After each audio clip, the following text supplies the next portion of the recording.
Chapter 74. Breaking through the ninth layer of the Unification Realm Sword Transmission? Guwen instinctively resisted. He had already mastered the Taizong Divine Shocking Sword, Wood Spirit Sword technique, and even the Hateful Heaven Divine Sword existed on his panel. There was no need to waste time and lifespan practicing other swordsmanship. After all, he could promote and upgrade his sword techniques through lifespan deduction. Why bother learning so many? Guwen pretended to be in difficulty. Senior, I am not interested in sword Dao. To be precise, I am not interested in combat techniques at all. I don't even practice much in my daily life. Cultivating flowers and plants is my interest. Han Ming was momentarily stunned and then frowned. Guwen pretended to be panicked, explaining, Senior, I did not mean to disrespect you. You can go out and ask around. All the disciples in the valley know my character. My spirit root qualification is limited, and rather than wasting my limited lifespan on the illusory goal of immortality, I might as well live comfortably and enjoy my 200 years. Han Ming looked at him in silence. Guwen did not say more. Could he possibly beg him not to teach? After a while, Han Ming sighed and said, I finally understand why you easily comprehend the path. Your mindset has surpassed most cultivators. You have let go of obsessions and appreciate the myriad phenomena of the mortal world. Perhaps this makes it easier to perceive the true meaning of heaven and earth. The two continued discussing the Tao. Han Ming no longer insisted on teaching swordsmanship. They talked for a full day and night before Han Ming left. He planned to wander in the Supreme Sect to find a suitable inheritor. Guwen then recommended someone, Lin. Coincidentally, Han Ming also knew Wuxia, so he agreed to assess Lin. After he left, Guwen began patrolling the Third Medicine Valley. Elder Tian caught up, curiously asking, Valley Master, that cultivator just now didn't seem ordinary, but his attire clearly indicated he was from the Great Yu dynasty. What was he looking for? He wanted to take me as his disciple and transmit his sword Dao to me. Did you agree? How could I? If I agreed, wouldn't that be a betrayal of the Supreme Sect? Although my strength is lacking, I am loyal to the Supreme Sect. Guwen casually dismissed the idea, speaking so nonchalantly that Elder Tian could feel his sincerity. He didn't think Guwen was acting. He had been in this Medicine Valley for many years, and Guwen always took his tasks seriously, treating servant disciples earnestly. Apart from not loving cultivation, Elder Tian couldn't find a flaw in Guwen. Elder Tian began to accompany Guwen on patrol, inspecting the medicinal herbs along the way, as they chatted sporadically. During this time, Guwen inquired about Elder Tian's views on the master-disciple relationship. Elder Tian had lived for over 700 years. Guwen was interested in his life insights. Though he might not necessarily follow them, listening was always beneficial. Meanwhile, the news of Han Ming, the mad swordsman of Great Yu, challenging sword Venerable Fu Dao spread quickly through the Supreme Sect cities, sparking anticipation among everyone who heard it. Han Ming was a renowned sword cultivator, while sword Venerable Fu Dao was the most famous cultivator of the Supreme Sect at present. Who wouldn't want to watch their sword competition? Most importantly, the disciples of the Supreme Sect also wanted to witness the true appearance and grace of sword Venerable Fu Dao. Half a month later, when Guwen arrived at Tianya Valley, he heard Luo Hun and Di Luyun discussing this matter. This made Guwen start to hesitate. Originally, he did not intend to participate. After all, the Supreme Sect had plenty of experts, and they would never allow Han Ming to destroy the heavenly repair platform. But now that the matter had escalated so much, if he did not go, wouldn't it tarnish his own reputation? No way. He needed to speed up his path to strength. Han Ming was a genius who killed enemies across realms. With his cultivation level at the first level of the Unification Realm and his ability to control a sword from afar, what if things went wrong? He had to reach the 9th level of the Unification Realm in advance. Seeing that Han Ming seemed like a decent person, Guwen decided to give him a thorough defeat. Maybe Han Ming would have another epiphany after losing. In the dead of night, Guwen kept flashing through the forest, covering 100 miles with each step. He was quickly distancing himself from the Supreme Sect, using the infinite traceless mystic heaven step. He felt guilty about constantly drawing on the Supreme Sect's spiritual energy. This time, he decided to break through in a place rarely visited by people. He aimed to break through to the 9th level of the unification realm in one go. Alas, the world was unpredictable. There were always interruptions to his plans and his pace of becoming stronger. After traveling nearly 20,000 miles, Guwen finally stopped. Here, deep in the mountains, the forest was filled with dense demon energy and ghost energy. Guwen sat down to meditate under a tree, immediately activating the lifespan barrier. He couldn't walk any further. Who knew where he might end up? Guwen began investing 1,000 years of lifespan into his cultivation, successfully reaching the 2nd level of the unification realm, with Earth's spirit energy pouring into him. After that, he continued to invest another 1,000 years of lifespan. 1,000 years after another. By the time he reached the 9th level of the unification realm, he had invested a total of 18,000 years of lifespan. After reaching the 5th level, each level required 3,000 years of lifespan to break through, which was related to the spiritual energy in his environment. It was acceptable to him, considering that advancing from the 9th level of the void-crossing realm to the 1st level of the unification realm had cost him over 12,000 years. Seeing that he still had over 200,000 years of lifespan left, Guwen felt joyful and began to enjoy the elevation of his realm. The forest trembled, and strong winds blew from all directions. Green waves of chi arose from the ground beneath him. A deafening roar resounded from afar. It was a demon beast howling. Guwen was secretly alarmed. The aura of this demon beast was no weaker than the divinity transformation realm. Such a terrifying demon creature was hidden in this area. Fortunately, he hadn't come this far for his previous breakthroughs, lest he be eaten by a demon monster, which would have been extremely unfortunate. Soon, more demon beasts began to howl, one after another, their voices growing in number. The combined roars seemed to be capable of overturning the night sky. The night sky was filled with swirling dark clouds, obscuring the stars and the moon, making it unclear whether it was clouds or demon energy. At that moment, Guwen felt as if he were in a demon domain or a magic realm. The howls and cries of demons and monsters surrounded him from all sides, chilling and horrifying.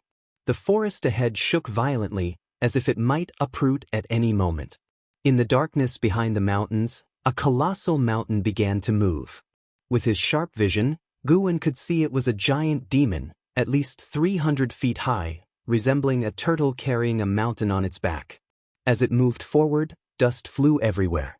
Guwen saw numerous wandering ghosts circling around the mountain, like a following army. No wonder the Taizong dynasty couldn't eradicate all the demons and ghosts in the world despite having cultivators. Along the way, Guwen's divine sense had picked up the sounds of villagers in the mountains, confirming he hadn't yet left the Taizong dynasty. The Taizong dynasty was vast, seemingly even larger than Earth in his previous life. With such expansive territory, it was teeming with countless demons and ghostly creatures. The other 8 dynasties were probably not much smaller than the Taizong dynasty, but as Shenzhen said, the lands of the 9 dynasties together only occupied a small corner of this continent. This world was indeed immeasurably vast. Inexhaustible earth spirit energy flowed into Guwen's body, continuously enhancing his cultivation. No wonder advancing from the 1st to the 9th level of the unification realm had consumed 18,000 years of lifespan. The amount of spiritual energy required for this process was enormous.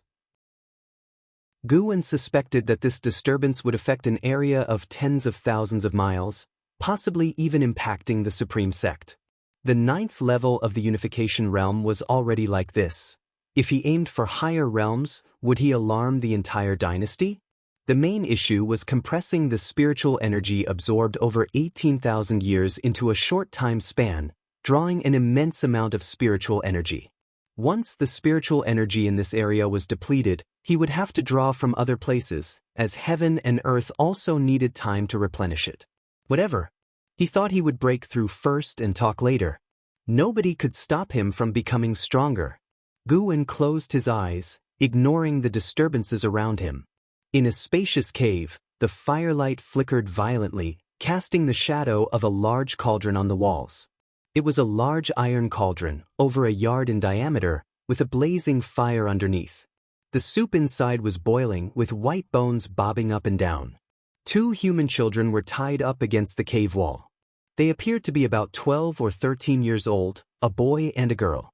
The boy was rubbing the hemp rope on his wrists against a protruding rock, his wrists bleeding profusely, but he didn't frown. His actions only became faster, barely showing the white bones of his joints. The girl knelt on the ground beside him, nervously watching the cave entrance, as if terrified of something. The cave shook violently, and a horrifying demon wind blew in from outside, as if numerous demons were crying out, making their scalps tingle. The extreme terror turned their lips white, and their bodies trembled uncontrollably. Finally, the boy managed to break the rope binding his wrists. He quickly removed the ropes from his body and then turned to untie the girl. However, the girl's ropes were tied too tightly, and with his lack of strength, he couldn't loosen them. Ugh! A deep, resonant breathing sound came from outside the cave, resembling the croaking of a toad. The boy's movements stopped abruptly, a look of despair in his eyes. He looked toward the curved path ahead and saw a huge, bloated shadow appearing on the cave wall. The 2 children's faces turned pale at once. Suddenly, the bloated shadow seemed to be pulled away by something and disappeared in an instant. Soon after, the sound of crisp, loud chewing came from outside the cave. The boy leaned against the wall, quickly covering his mouth, afraid to make even the slightest noise. The bound girl closed her eyes tighter, not daring to look at the cave entrance. The earth's spirit energy sank, causing the demons to flee in all directions. The night was destined to be anything but peaceful.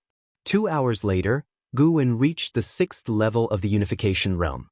He predicted it would be dawn by the time he reached the 9th level. Compared to his previous breakthroughs, the speed at which he absorbed spiritual energy had increased several times, yet the breakthrough time had still lengthened. Normal cultivators in the unification realm never made such a large commotion while breaking through because they accumulated energy slowly and did not devour the spiritual energy required for future centuries and millenniums in a short time. Guwen waited patiently. Time passed quickly. As dawn broke, the first ray of sunlight pierced the sky.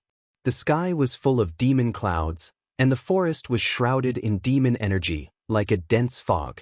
Guwen sat beneath the tree in meditation and suddenly opened his eyes. The 9th level of the unification realm, complete. Reaching this level, he clearly felt a significant enhancement in his divine sense and senses, even feeling his heart condensing spiritual power, as though something was about to grow. The rate at which he devoured Earth's spirit energy began to slow down. Guwen felt 100 times stronger compared to before. The 9th level of the unification realm was not something the 1st level could compare to. Guwen didn't believe any cultivator at the 1st level of the unification realm could kill him across realms. At that thought, he broke into a cold sweat. Almost ruined his Daoist heart. He couldn't think this way. Those who were killed across realms probably had this kind of mindset. He couldn't underestimate anyone and had to be mentally prepared for the possibility of being ambushed. Only then could he give it his all. Chapter 75. Exaggerated Limit Lifespan. Guwen takes a disciple. Once his cultivation level was completely stabilized, Guwen closed the lifespan barrier. This time, the lifespan barrier consumed over 8,000 years. At this rate, activating the lifespan barrier would sooner or later become a huge expenditure. He still needed to work hard to earn more lifespan. Although he appeared wealthy now, if he wanted to make a comprehensive improvement, the lifespan would not be enough. Guwen stood up, stretched lazily, and then touched his chest. The unification realm seemed like a transition, unlike the previous stages that had phases, but this transition was a great test of his cultivation accumulation. Guwen could feel that the next realm was related to the heart, and the thing condensing on his heart was a sign. It was just that he couldn't determine what it specifically would be for now. He began to move forward. It was still the infinite traceless mystic heaven step, and he moved continuously, covering hundreds of miles with each step. Meanwhile, he spread out his divine sense, carefully feeling the differences in the 9 layers of the unification realm. Suddenly, Guwen stopped walking, his eyes turned in one direction, and his brows furrowed slightly. He hesitated for a moment, but still moved towards that direction. By a small river in the mountains, a boy covered in blood and mud stood in front of a mountain wall. He held a large stone in his hand, and behind him stood a girl in a similar state of disarray, looking at the front in terror. On the opposite side of the river, a 2-zhang tall wolf demon emerged from the forest. It walked upright, its deep black fur glistening. Despite the morning light, its eyes shone with a terrifying gleam. The wolf demon opened its mouth, exhaling a thick breath while staring fixedly at the two in front. The boy trembled in fear but still bravely took a step forward. Neither of them noticed a figure appearing on the mountain top behind them. It was Guwen. Guwen had temporarily changed into a white robe and wore a specially made mask. This was something he crafted in his spare time, containing restrictions to isolate divine sense probing. The breeze blew Guwen's robe as he looked at the two people below, casting a lifespan detection upon them. Gooden, non-ranked 12/99/9999. Little Flower, non-ranked 12/78/230, a lifespan limit of 9,999 years? Guwen doubted his eyes. This broke Ji Xiaoyu's record among the human race. Could it be that this boy also had a primordial Daoist talisman within him? At that moment, the wolf demon suddenly pounced on the boy named Gooden. Guwen waved his hand, and a beam of sword chi fell between the wolf demon and Gooden. Stones flew and water splashed, terrifying the wolf demon into immediate retreat, turning around and fleeing. Dust blew in their faces, causing Gooden to shut his eyes and cough. When the dust settled, he opened his eyes wide to see a half-zhang wide, 100-zhang long crack by the riverbank as if slashed by a giant sword. Footsteps came from the side, frightening Gooden into a shudder. He turned around quickly and saw Guwen. Although Guwen appeared human, the mask he wore led Gooden to retain his grip on the stone. "Are you a human or a demon?" Gooden cautiously asked, his voice weak and still trembling. Guwen spoke, "Naturally human, otherwise why would I save you?" He changed his voice to sound old and weary, as if in his 40s or 50s. Upon hearing this, Gooden let out a sigh of relief but did not put down the stone, making Guwen's eyes flash with admiration. "Where is your home? I will take you back." Guwen continued. Gooden fell silent immediately upon hearing this. At this moment, Little Flower behind him suddenly burst into tears. "My parents were eaten by the demon," she said intermittently, sobbing. Her emotional outburst made Gooden's eyes turn red as well. Then, Gooden recounted their experiences.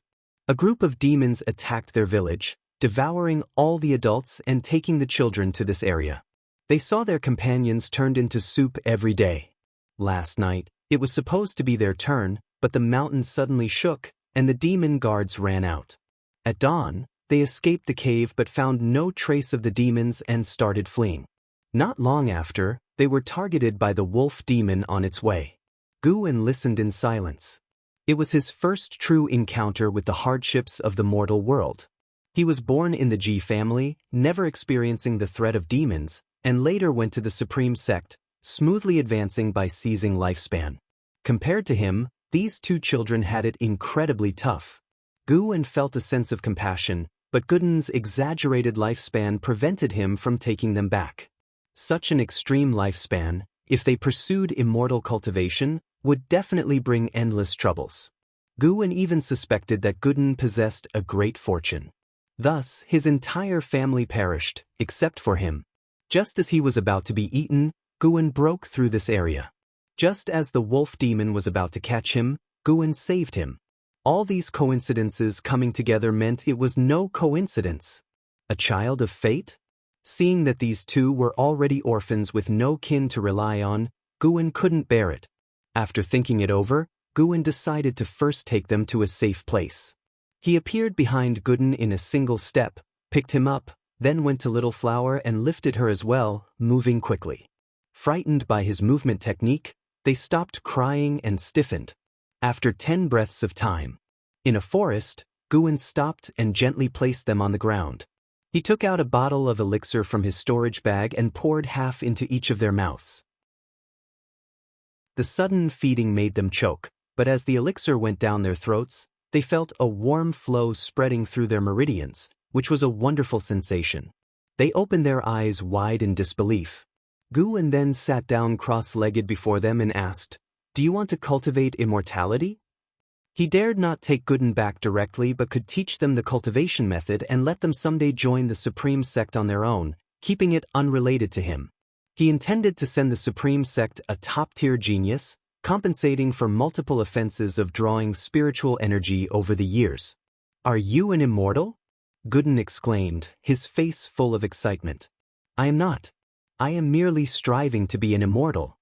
Since you have nowhere to go now, I shall teach you the cultivation method. In the future, you can join the Supreme Sect, finding a home there." Guwen replied, still using the altered voice to avoid being recognized later at the Supreme Sect. Guden nodded eagerly, even kowtowing to Guwen, calling him master. He turned to the dazed little flower, pressing her head downward. "Call him master." Little flower instinctively called, "Master." Guwen initially wanted to refuse, but seeing their hopeful faces, he couldn't. Damned. Was this the effect of great fortune? Guwen felt it wasn't his compassion but Guden's fortune influencing him. Immortal cultivation emphasized fortune and karma, trusting in those intangible existences. "Fine, now I will teach you the mental method formula. Listen carefully and remember it well," Guwen said seriously. The two immediately sat upright, focused on him, fearing he would get angry. Guwen passed on his yang with primordial skill to them. He wasn't afraid Guden would fully comprehend it. Even with 1,000,000 years of lifespan, continuous improvement would be necessary. Honestly, he also wanted to see how far Guden could develop the yang with primordial skill. So far, he wasn't sure what tier his cultivation techniques and ultimate skills ranked within the immortal cultivation world. Time flew by quickly. Guwen spent half a day teaching, mainly to Little Flower. He taught the first layer of the mental method. Guden memorized it after hearing it once. The extreme lifespan indeed didn't lie. Guwen let Guden go to the side and cultivate while he instructed Little Flower alone. "Master, I feel something inside my body. Is it spiritual power?" By afternoon, as Little Flower pondered carefully, Guden suddenly shouted in excitement nearby. Little Flower, hearing this, opened her eyes wide in disbelief, followed by a look of gloom. Guwen calmly said, "Don't make a fuss. Where are your manners? Do you want to attract demons?" Guden quickly shut his mouth. As night approached, Little Flower finally memorized the first layer of the Yang with primordial skills mental method. Another night passed. Guden had already fully embarked on the path of immortal cultivation, while Little Flower had yet to cultivate any spiritual power. Typically, with a 5-spirit root qualification, it took a month to cultivate spiritual power, so Guwen wasn't disappointed with Little Flower. At dawn, Guwen prepared to leave. "Guden, I am going out. I will return by evening. Take good care of your junior sister," Guwen instructed. Guden opened his eyes and quickly stood up, nervously asking, "Master, will you really come back? Don't leave us. I promise not to shout anymore." Little Flower also opened her eyes upon hearing this, stood up, and rushed over, holding Guwen's waist to prevent him from leaving. Guwen found it amusing but maintained a stern tone. "I am going to slay demons. Do you want to burden your master by coming along?" Hearing this, Little Flower immediately let go. Guden's eyes darted, and he said, "Master, we are also cultivating immortality now. How about giving us new names?" He believed that having new names was significant, and being named by their master would strengthen the relationship. Guwen hesitated for a moment. He raised his right hand, pointing his finger towards the ground, inscribing words with sword chi. Guden quickly ran over to watch by his side. Although from a mountain village, a teacher there had taught them, so he could barely recognize the words. After Guwen finished writing, Guden couldn't help asking, "And what? Master, what's the last word? Your name isn't How. How means sky, hoping you could become the sky for your junior sister and pave your own path to the heavens. As for Little Flower, her name is Now an Exin. I hope she can live in peace and be content with what she has." Guwen said calmly and disappeared into thin air after speaking. Renamed and how, Gooden looked up, already unable to see Guwen's figure. He immediately squatted down, gazing at his new name, muttering, and how, he seemed intent on remembering the word how. An Exen squatted beside him, accompanying him in looking at the words on the ground. On the other side, Guwen hurried towards the Supreme Sect. When he returned to Mystic Valley, Wuxin was still leading disciples in training. He walked from the valley entrance and saw many cultivators flying across the sky. Evidently, the disturbance the previous night had alerted the Supreme Sect. Chapter 76. The World Watches. What is a sword cultivator? Seeing Guwen walk towards the valley entrance, Wuxin quickly ran over. Lu Jiujia was also practicing with the servant disciples. Now, he was Wuxin's right-hand man. He merely looked at Guwen from a distance without approaching. Even though it had been several years since his return, Lu Jiujia still did not dare face Guwen. Whenever he could avoid seeing him, he would, because he felt he had let Guwen down. Guwen had given him so many elixirs, yet he had strayed onto the wrong path and ultimately became a cripple. Every time he thought about it now, he felt regret. He even felt that he deserved his fate. After all, he had indeed committed many wrongdoings in the Demon Extermination Hall and deserved the punishment. Guwen did not specifically try to guide Lu Jiujia. This allowed the young man to reflect and contemplate. Senior brother, last night there was another incident of spiritual energy descending.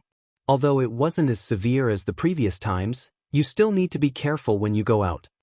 Wuxin came up to Guwen and reminded him. Guwen nodded and said, I felt it too, which is why I came back. How's the situation in the Medicine Valley? It wasn't affected. By the way, senior brother, are you going to watch the duel between the Mad Swordsman of Great Yu and Sword Venerable Fudao? Has Sword Venerable Fudao agreed to participate? No, but the rumors are rampant, and Sword Venerable Fudao should show up. As they chatted, they walked towards the pavilion.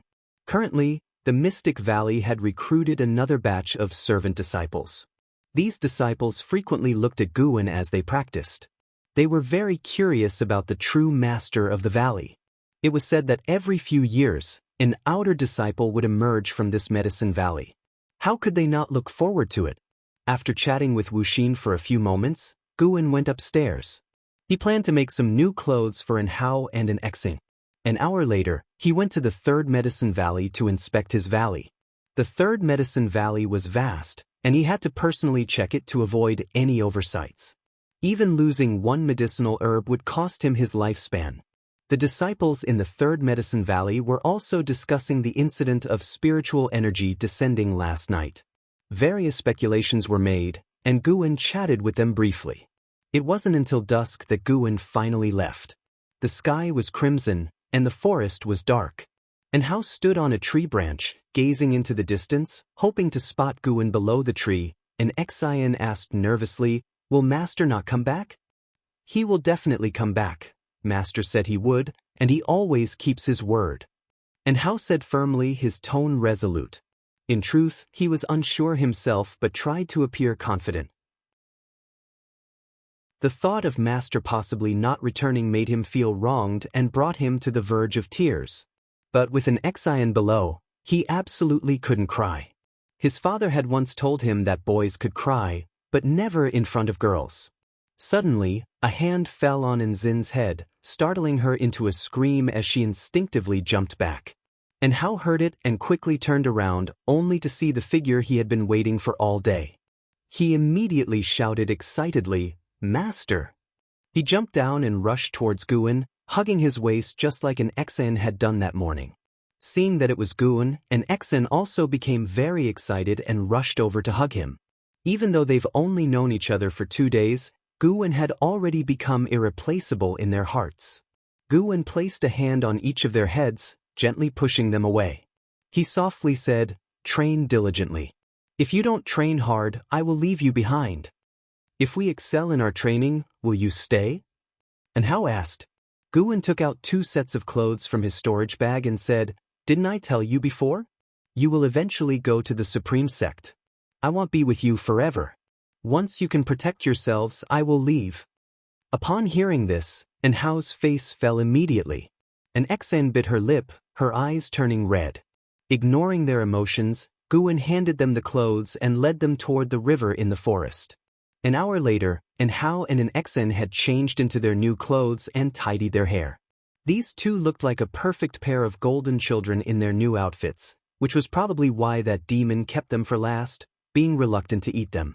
Guan decided to spend every night with them from then on, returning to the Supreme Sect during the day. The area within 1,000 miles had no presence of strong demons, only numerous villages and towns, so it was very safe for them to train here. And so, the days went by. A month passed in a flash. The outer gate city was crowded, and even the mountain areas outside the city gate were filled with cultivators in meditation. Many disciples from the other 7 outer gate cities, 4 inner gate cities, and the main city of the sect came to watch the battle, as well as disciples from other factions. The Supreme Sect did not prevent this from happening, causing the entire immortal cultivation world of the Taizong dynasty to discuss the event. In front of the South City Gate, Han Ming stood proudly. He had his eyes closed, his sword box placed in front of him, and his hands resting on the top of the box, while the warm end of summer wind blew through his robes. Many cultivators stood on the city walls, watching him and discussing. I wonder if Sword Venerable Fudao will show up. I think it's better if he doesn't. If he does, his true identity will be exposed, causing endless trouble in the future. He will surely come. He is so powerful that even if his true identity is revealed, who could defeat him? It's said that Sword Venerable Fudao is actually the sect leader. He remains hidden to build another powerful force comparable to the sect leader within the Supreme Sect.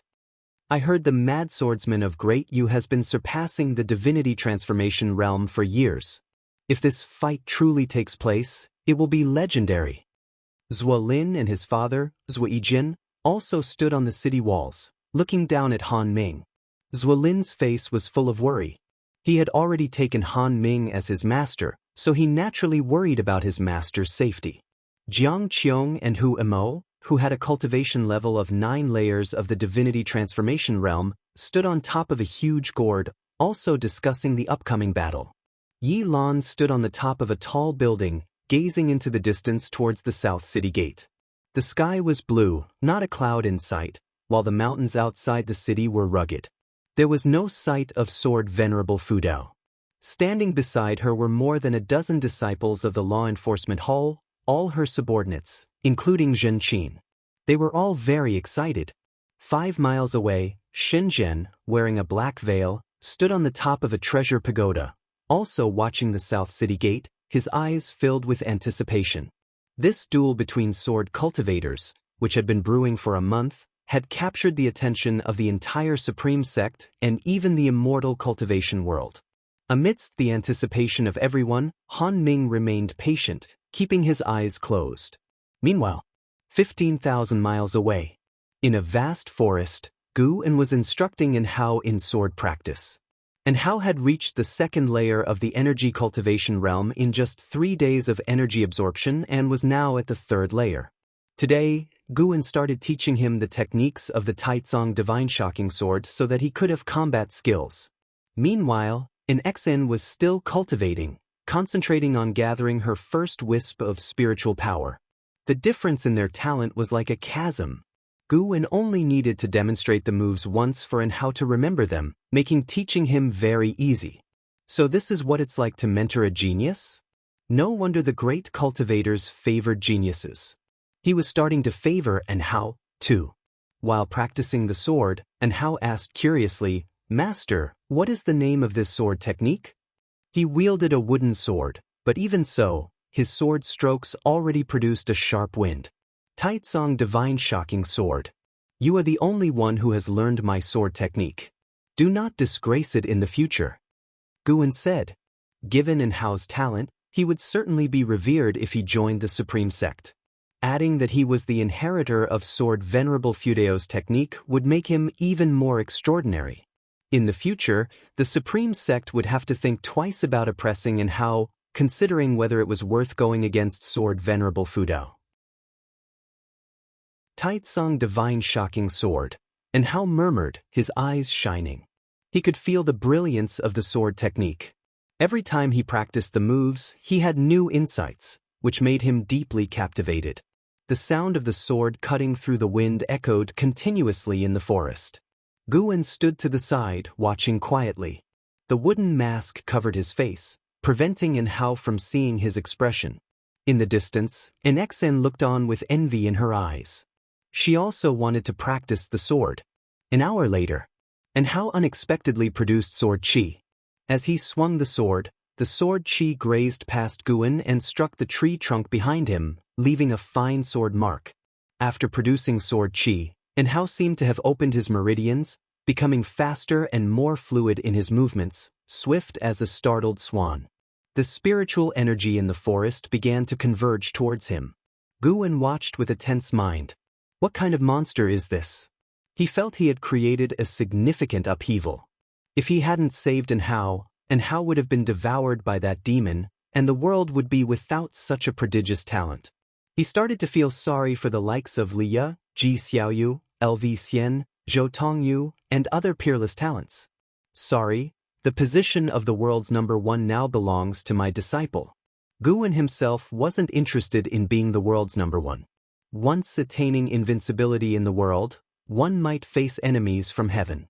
He pursued the end of the immortal cultivation path, believing that there were more realms beyond this one.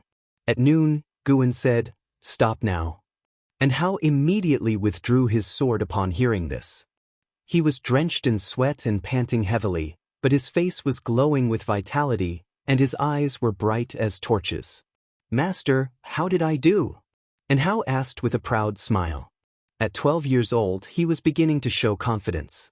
Guwen said, "You focus too much on the sword in your hand. Remember, the sword is not in your hand but in your heart. Whatever your mind envisions, anything can become a sword. Go pick a leaf." Upon hearing this, Hao scratched his head, then walked over to a tree. Guwen motioned for Xianxia to come over. Seeing this, Xianxia smiled and quickly got up and ran over. "Shiner, you also pick a leaf," Guwen said softly. Xianxia immediately complied. A few seconds later, the two stood before Guwen, curious about what he intended to do. Guwen took the leaf from Hao's hand first and said, "A true sword cultivator can demonstrate the power of a divine sword even with an ordinary leaf." He held the leaf between two fingers of his right hand and lightly swiped it toward the distance. The leaf flew out, and Hao and Xianxia followed it with their eyes. Boom! A strong wind erupted, messing up their hair. They widened their eyes in disbelief. The leaf suddenly burst forth with terrifying sword qi, shattering the forest in front of them and cutting through the air with unparalleled force, disappearing in an instant. A 10-foot-wide clearing appeared in the forest ahead. Dust was flying, and the scene was breathtaking. That direction, incidentally, was towards the outer gate of the Supreme Sect. Chapter 77. 2 leaves decide the outcome. Outside the Supreme Sect, in front of the South City Gate. Sword Venerable Fudao, if you do not show up within 30 minutes' time, then I will carve 2 more words on the heavenly repair platform. Han Ming's voice resounded, loud as rolling thunder, reverberating between heaven and earth for a long time. His words stirred the cultivators into a flurry of discussion.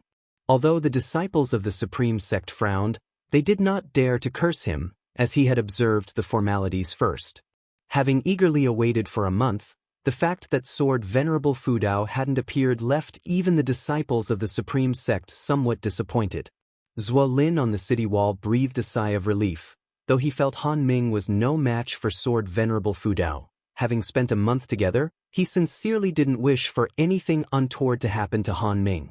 Zhuo Yijian, on the other hand, looked into the distance, instinctively feeling that Sword Venerable Fudao would surely come. The commotion in the city grew louder. On the gourd magic artifact, Jiang Qiong whispered, "Could it be that Sword Venerable Fudao is really the sect leader?" "It's possible," Huemo mused. Although Han Ming is not much stronger than Chu Xian, Sword Venerable Fudao would need to reveal his true form to defeat him, so he wouldn't dare show up. If Sword Venerable Fudao truly is the sect leader, it's going to be interesting, and it will be seen as a self-directed play. His expression was mocking, his tone laced with disdain. The gourd under their feet glowed faintly, a restraining force isolating them from the surrounding space. Jiang Qiong was about to speak more, but suddenly, a powerful sword intent erupted from the south city gate. Immediately following, an unimaginable force surged from the southern horizon. She jerked her head up, and Hu Mo beside her did the same. In front of the south city gate, Han Ming lifted his sword box and stepped out 100 zhang. He planted the sword box into the ground, its base sinking into the soil. The sword box opened, and 2 treasure swords sprung out to the sides. His right hand pressed on the top of the sword box, his body bursting with vast sword intent, alarming all onlookers. Before most could track his movements, a streak of sword chi shot from the distant horizon, sweeping through forests and mountains, unstoppable. In the blink of an eye, this streak of sword chi collided with Han Ming's vast sword intent. Han Ming's sword chi formed a blue light curtain, nearly 200 zhang high, immensely grand. However, when struck by the mysterious sword chi, his blue sword chi tore apart, seemingly shattered in an instant. He widened his eyes, looking up, his pupils reflecting a leaf. Boom! The leaf swept over his head, sending his black hair fluttering, causing him to stagger back a couple of steps. Every cultivator on the city wall paled, Zhou Yijian instinctively raising his arm to protect his son, barely discerning what lay within the sword chi. Another loud rumble, and the city wall shuddered, but did not break. When the violent sword chi dispersed like a gale, a leaf was embedded in the wall, surrounded by spiderweb cracks. Han Ming steadied himself, advancing again, drawing 2 treasure swords from the sword box, looking up into the distance. The flying leaf passed, the gale roaring from the horizon as if to uproot everything in its path. Han Ming stood firm, his robes flapping backward, accentuating his robust physique. He fixed his gaze on the horizon, poised for battle. Cultivators from all directions, as well as those within the supreme sect, held their breath in anticipation. Sword Venerable Fudao had arrived. Wow, Master, you're amazing. What swordsmanship is that? I want to learn. And Hao, after a brief moment of daze, jumped up in excitement. Guwen picked up the leaf from Nzin's hand, startling her into looking up at him. This is the swordsmanship I taught you earlier. Once you've mastered it, you too can be like me. However, true mastery of the sword path is about returning to simplicity, achieving overwhelming power without grand displays. Guwen said softly, then tossed Nzin's leaf away. And Hao and Nzin's eyes followed the leaf as it floated 10 steps away, then suddenly accelerated like a streak of lightning. This time, the leaf didn't create the deafening display from earlier, appearing rather unremarkable, only its speed was fast. And Hao chuckled, I like it when it's dramatic, it looks more impressive. Guwen placed his hands on their shoulders, and they vanished into thin air. 15,000 miles away, in front of the south city gate of the Supreme Sect's outer sect, Han Ming, holding 2 swords, stood in readiness. Silence reigns over the world. Everyone awaited the next move of Sword Venerable Fudao. Suddenly, Han Ming's pupils contracted sharply, immediately releasing his swords and casting a spell. The remaining sword in the sword box unsheathed, and 3 swords circled around him. With a gesture of his right hand forward, the 3 treasure swords rose and charged forth.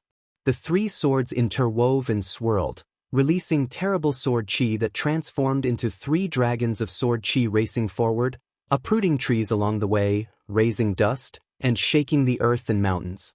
The cultivators in the sky were flung away by the spectacle. A glimmering light streaked from the horizon. It was a leaf shrouded in sword chi. It had come. Han Ming sharply focused on the leaf, which, though less oppressive than the previous one, felt even more dangerous to him. The leaf suddenly accelerated. Turning into a glimmering light, it pierced through Han Ming's sword chi, sending his 3 swords flying. Before they could settle, the leaf was already before Han Ming. So fast. Damn it.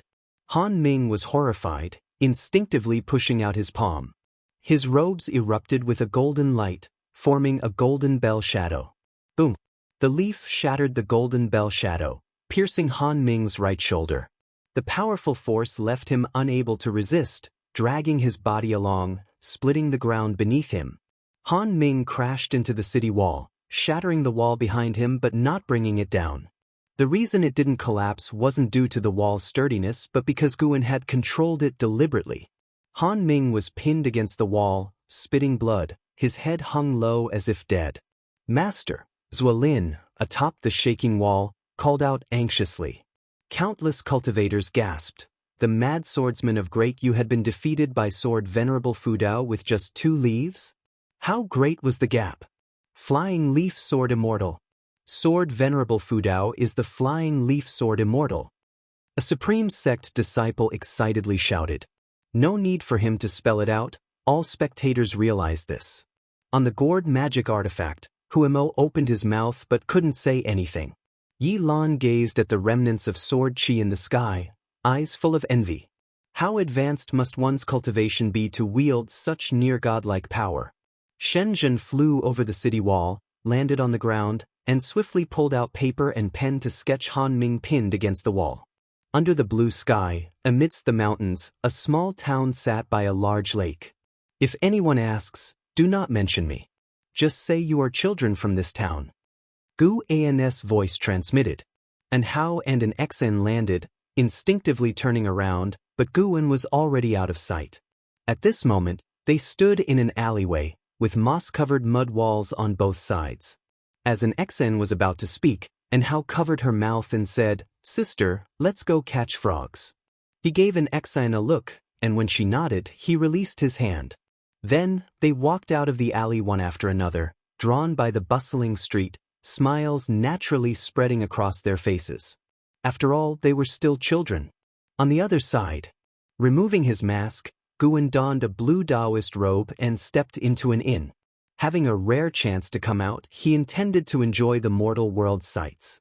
He went up to the 2nd floor of the inn, sat at a window-side table, ordered the inn's signature wine and dishes, then gazed out at the street below. Street vendors peddled their goods on both sides, with travelers passing by. Guan even sensed the aura of other cultivators, though their numbers were not abundant. Patrons in the inn chatted about the grievances between Jianghu heroes, giving Guan a feeling of having traveled through time again. Before his food and drink arrived, Guan sensed a strong divine sense sweeping across the town. As expected, someone was coming. The divine sense swiftly vanished, not appearing again. Guan was in no hurry, ready to relax for the day. When his food and drink arrived, he began to drink alone, admiring the old-fashioned street bustling with people below the window. The sun set, the moon rose. As night fell, the town remained lively, red lanterns hanging on the buildings, with small rivers crisscrossing the town, glowing faintly. Guan stood atop a stone bridge, his brow furrowing slightly. He sensed a wisp of demon energy entering the town. Not very strong, just a 2nd-rank demon creature, equivalent to the Foundation establishment realm. Guan initially planned to return to the Supreme Sect the next morning to enjoy Victory's accolades, so he wasn't in a rush, curious to see what the demon creature intended. Though no cultivators openly resided in this town, the 2nd-rank demon creature was still cautious, suggesting a particular reason. Guan slowly walked toward the direction of the demon energy. As he passed by a courtyard, a voice called out to him. Junior brother Gu. The voice was old, tinged with surprise and hesitation. Guan turned his head, seeing an old man watching him from a courtyard. The old man had white hair and a stooped back, appearing in his 70s or 80s. Guan frowned, suddenly thinking of something, hesitantly asked, Senior brother Zhang? Zhang Chuanqiu. It had been so long, Guan had nearly forgotten Zhang Chunqia's aura, and Zhang Chunqia's appearance had changed significantly. The old man quickly walked out, excitedly saying, It's really you. I felt like the person on the bridge looked like you from upstairs, but I didn't dare to believe it. Junior brother Gu, what brings you here? Are you on a mission as an outer disciple? Guan nodded, something like that. Senior brother, what are you doing here? What a coincidence. Zhang Qianxia smiled. This town is the wealthiest near the supreme sect. I'm here to spend my retirement. That made sense. Guwen chose this place because of its safety and vibrant population. Zhang Qianxia took Guwen by the wrist, smiling. Come in and chat. You're not in a hurry, are you? Not at all, Guwen replied, sensing no one else in the courtyard. He was curious about Lotus' whereabouts. He had once eavesdropped on Zhang Qianxia muttering to himself, learning Zhang Qianxia had come down the mountain for a girl named Lotus. Chapter 78 Demon Guwen. Renowned throughout the world, the end of summer moon was very round, but the clouds were too many, and the bright moon was quickly obscured. Guwen and Zhang Qianxia sat inside the house, chatting leisurely. Zhang Qianxia spoke of his experiences over the years while Guwen listened attentively. Zhang Xianxia's story was like one written by a scholar. He left the supreme sect for a woman he loved, only that woman was a demon. Years ago, Zhang Qianxia went to the supreme sect seeking immortality. On the way, he was attacked by demons, and was luckily saved by a female demon named Lotus. Eventually, he safely entered the supreme sect. He always remembered Lotus' kindness. Every year, he would go out to visit her. Their feelings for each other grew rapidly. Many years later, having no hope of reaching the Foundation establishment realm, he chose to descend the mountain and spend the rest of his life with Lotus. After they met again, they came to this town, bought a mansion, got married, and had a son. After being with a demon for a long time, Zhang Qianxia's spiritual power was drained, along with his chi blood. Lotus couldn't bear to drag him down, so one morning, she left without saying goodbye. Hearing the story up to this point, Guwen wanted to say something but held back. You might think I was deceived by her, but that's not the case. A human and a demon together end up this way. The reason I came down the mountain was also because there was no hope on the path of immortality. I do not regret it. Her lifespan is longer than mine. I don't have many years left. It's better she left earlier to avoid the pain of parting. Zhang Qianxia said with a smile, appearing kind. His cloudy eyes seemed to have seen through the vicissitudes of life in the mortal world. Looking at him, Guwen couldn't help but think back to when he first entered the Mystic Valley. How young was Zhang Qianxia then? Truly, things had changed. He detected that Zhang Qianxia only had 3 years left to live, which made him feel a bit sad. An hour later, the demon energy that Guwen had previously sensed entered the courtyard. It was Zhang Qianxia's son. Zhang Buku, Foundation Establishment Realm 2nd Layer 22/460/2300. At 22 years old and in the Foundation Establishment Realm 2nd Layer, he was absolutely a genius. Could it be easier to give birth to geniuses from the union of humans and demons? Guwen suspected it might be because Lotus' aptitude was exceedingly high. Buku, this is your martial uncle, Guwen. Zhang Qianxia called out to Zhang Buku, who had climbed over the wall. Zhang Buku looked like a boy of 16 or 17, with rather dense hair on his cheeks. Greetings, martial uncle Gu. Zhang Buku walked over, greeting shyly. Guwen smiled and nodded, then took out a bottle of elixirs from his storage bag, saying, This is a top-grade spirit energy elixir, just a little gift for our first meeting. How can we accept this? Senior brother, are you refusing out of disdain? How could I? I just think it's too precious. After pushing back and forth for a long time, Zhang Qianxia couldn't argue against Guwen and had no choice but to let Zhang Buku accept it. Zhang Buku curiously observed Guwen. It was the first time he had received a gift from someone other than his parents. Making him feel good about Guwen, Zhang Qianxia began asking about the situation in Mystic Valley, and Guwen did not hide anything. Upon hearing that Cheng Xiandan and Meng Lang had died, Zhang Qianxia was not sad but rather a bit emotional and reminded Guwen to be careful in the future. Then, Guwen mentioned that Liya had already reached core formation. Zhang Qianxia exclaimed in wonder, saying he had always seen that Liya would soar to great heights. The two chatted for a long time. Until Zhang Qianxia could no longer hold on, Guwen finally said his goodbyes. Before leaving, supported by Zhang Buku, Zhang Qianxia turned around and said, Junior brother Gu, you've already reached Foundation Establishment, which means your aptitude isn't terrible. Keep cultivating diligently. See how the world changes after hundreds of years for me. Guwen stood at the door, looking back at him and nodding slightly. From beginning to end, Zhang Chuanxiu did not ask him for anything, just reminisced. As Guwen walked out of the courtyard, he couldn't help but look back. He could hear Zhang Chuanxiu whispering to his son, asking where he had been causing trouble today, while Zhang Buku said he encountered a young boy and they fought. The boy he met was Hao. Earlier when they fought, Guwen felt it. Although there was a gap in cultivation level, Zhang Buku did not have the intention to kill. After several exchanges, he left. This could be considered fate. Zhang Buku had the potential for a lifespan of 2,300 years, likely becoming a famous great demon among the demon clan. As for Hao, there was no need to mention that he had the potential to be the best in the world. Many years later, when they meet again, will they recall their childhood battle in this small town? Guwen smiled, then disappeared into the night. At dawn, in the wilderness, at the edge of a cliff, Hao and an Exen sat in meditation on either side of Guwen, facing the rising sun and practicing together. The sunshine poured down on them, making a harmonious picture. 3 blood marks on Hao's left cheek were left by Zhang Buku. He had been searching for Zhang Buku all night but couldn't find him. Even after leaving the town and arriving at this desolate place thousands of miles away, he was still indignant. Guwen couldn't sit still anymore. He stood up and said, "I have to go out for a while. I'll be back by evening." "Hao, take care of your junior sister." With that, he disappeared from the cliff. Hao and an Exine opened their eyes, looked back, and saw that their master was gone. "Do you think our master is really who he says he is? Why does he only accompany us at night?" An Exine asked curiously. Touching his chin, Hao thought, "Remember the storyteller who came to our village 2 years ago and mentioned the tales of the martial world? I think our master is one of the top demon lords in the world. However, his reputation as a demon lord should be misunderstood.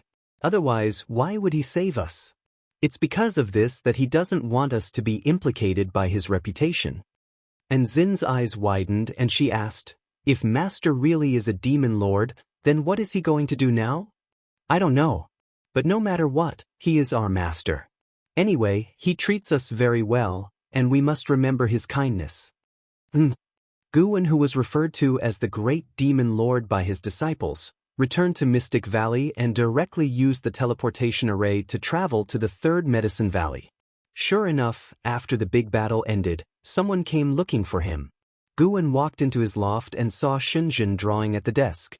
"I say, holy daughter Xin, have you made my place your home? Coming and going as you please, aren't you afraid of offending me?" Guwen said helplessly. Without lifting her eyes, Xinjun said, "Come quickly and see." Guwen immediately walked over, looked at her drawing and frowned. "Is this Han Ming?" "Yes, how is it? Did I draw well? Aren't you afraid hell hold a grudge against you? Would he dare? My father isn't someone to be trifled with." Shenzhen huffed, making Guwen fall silent. Having backers is indeed impressive. Guwen took a closer look. He had to admit that Shenzhen's painting skills were extraordinary. The scene of Han Ming being nailed to the city wall was depicted very clearly, including the cracks on the wall. "How is it, what do you think?" Shenzhen asked proudly. Guwen grabbed her brush and added a few strokes to the paper. Shenzhen squinted at it, then her eyes widened. Guwen had added some wind and shadow effects, making the scene more dynamic. This was a drawing technique from Earth's comics. Such a technique did not necessarily mean it was better than Shenzhen's, but the key was that Shenzhen had never seen this style before. Although it was just a piece of paper, it made her feel the movements, as if painting the process of Han Ming smashing against the wall. She turned to Guwen and couldn't help but say, "You know how to draw?" "A little." "What about poetry and song?" "I know a bit of everything." There was admiration in Shenzhen's eyes, which made Guwen lift his chin slightly. "Showing off, are we?" "Well, after all, you did write Investiture of the Gods." Shenzhen sighed. Guwen then asked, "Why did you draw this picture? Could it be that Shenzhen had a grudge against Han Ming?" "To tell the truth, I'm very interested in Sword Venerable Fudao. I always felt he would be a handsome and aloof swordsman. So many people came to watch the battle, yet he didn't show himself. He really has charisma. Shen Zhen's eyes revealed a look of admiration. Gu and his lips twitched. What if he isn't a handsome young man, but an old man? That's not impossible. Besides writing books, he'll be investigating Sword Venerable Fudao. I must find him. Why? To become Daoist friends, of course. Pan, and don't think I keep coming here because I like you. Even though I don't love cultivating, my Daoist friend must be the top great cultivator in the world. Just in case I offend someone while writing or drawing, he should be able to handle it. Shenzhen rolled her eyes at Guan, then tidied up her drawing and walked towards the door. Guan shook his head with a smile, not following her. After Shenzhen left the Medicine Valley, he went downstairs to check on the medicinal herbs. The servant disciples were still discussing Sword Venerable Fudao, each with a look of fanaticism on their faces. Listening to their praises, Guan felt very happy. Despite his recent display of power, Guan couldn't afford to be complacent. He still had to accumulate his lifespan steadily and diligently. The 9 layers of the unification realm were not enough to satisfy him. In the blink of an eye, a year passed and another summer arrived. By now, Guan did not visit an Hao and an Xian daily, but only twice a month. And Hao's cultivation had reached the 9th layer of the energy cultivation realm and could protect an Xian well. Last month, and Hao passed the test Guan arranged, personally killing the wolf demon that had previously chased them. Guan had let the wolf demon go to leave it for an Hao to kill. Alright, he admitted, upon first seeing an Hao's aptitude, he had already thought of a plan to nurture him extensively. The reason they hadn't gone to the Supreme Sect was that Nzin's cultivation level wasn't sufficient yet. Besides, the two were still young and could learn more from Guan. One day at noon, Guan went alone to the outer sect, first heading to the Heavenly Repair Platform. There were more and more sword cultivators on the Heavenly Repair Platform, and many were not from the Supreme Sect. The news of Sword Venerable Fudao severely injuring the mad swordsman of Great Yu with 2 leaves swept the immortal cultivation world. Now, Sword Venerable Fudao had become the most revered figure among the Supreme Sect disciples. Even though a year had passed, every time Guan came to the outer gate city, he could hear the disciples talking about it. After the fame of that battle spread, more and more sword cultivators came to visit. The Supreme Sect did not refuse them but increased the defensive forces in this part of the outer gate city. This also resulted in Jiang Qiong's authority rising significantly since she was the great elder of the city. Guan looked from afar and saw Han Ming standing by Zhuo Lin, scolding him impatiently, while Zhuo Lin sat on the ground with a sullen face. Guan laughed. He wanted to see this scene, which was why he recommended Han Ming to take Zhuo Lin as a disciple. Zhuo Lin was a genius in every aspect, except for his exceedingly poor understanding of Sword Dao. Yet he loved Sword Dao the most. Guan chuckled to himself, then shifted his gaze to the others on the platform, looking for any unfamiliar great cultivators. As he scanned, he really found one. Chapter 79. Ghost Mother of Ephemera, LV Xian returns. Ghost Mother of Ephemera, 2nd level of Unification Realm 3750/8090/54000, 2nd level of Unification Realm. This exaggerated lifespan. First the Underworld Demon Emperor, now the Ghost Mother of Ephemera.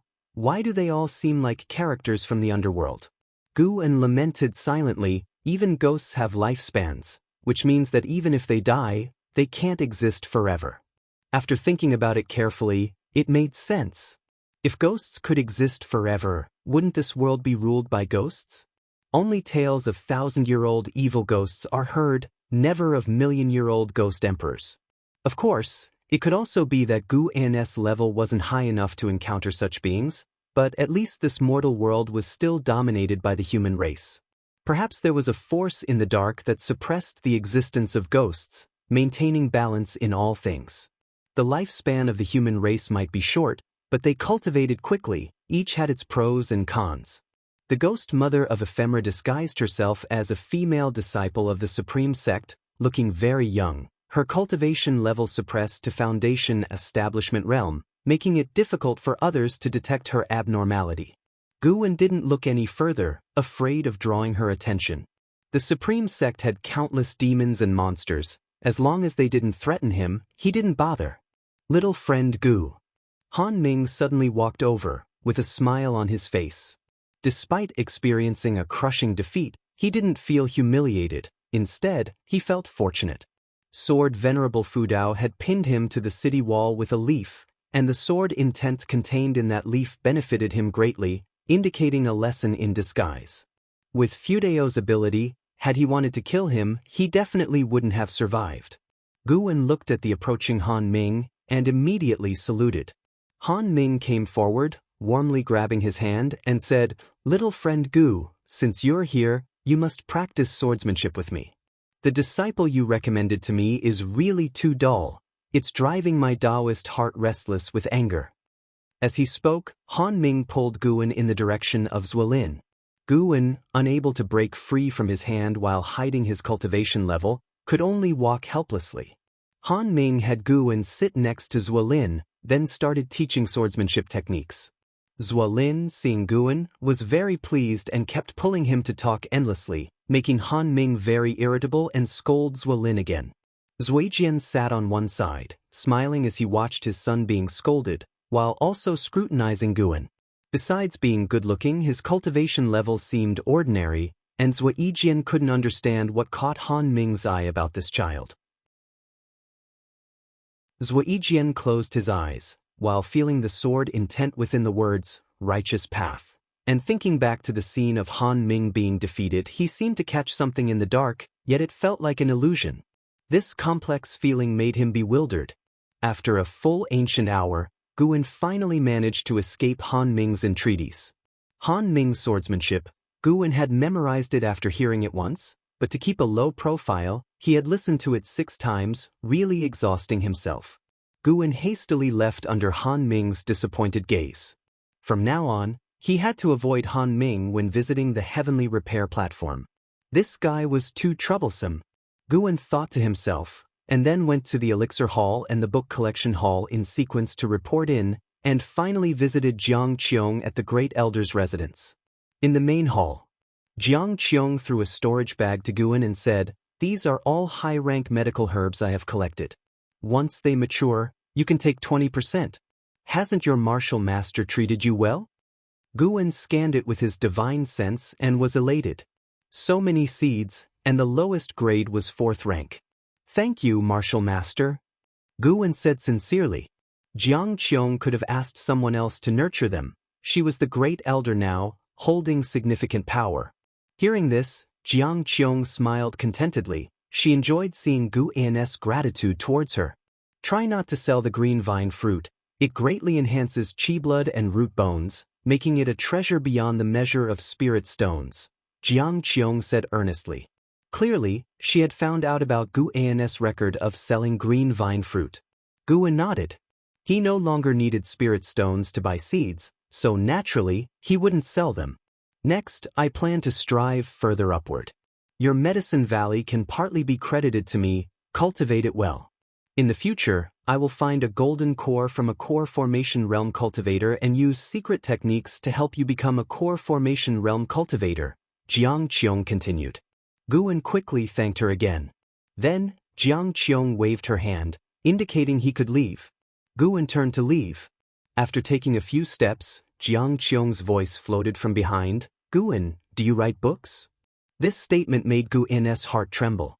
What did that mean? Was he discovered by Jiang Qiong? Or was it a test? Guwen turned back and asked confusedly, "Write books about what?"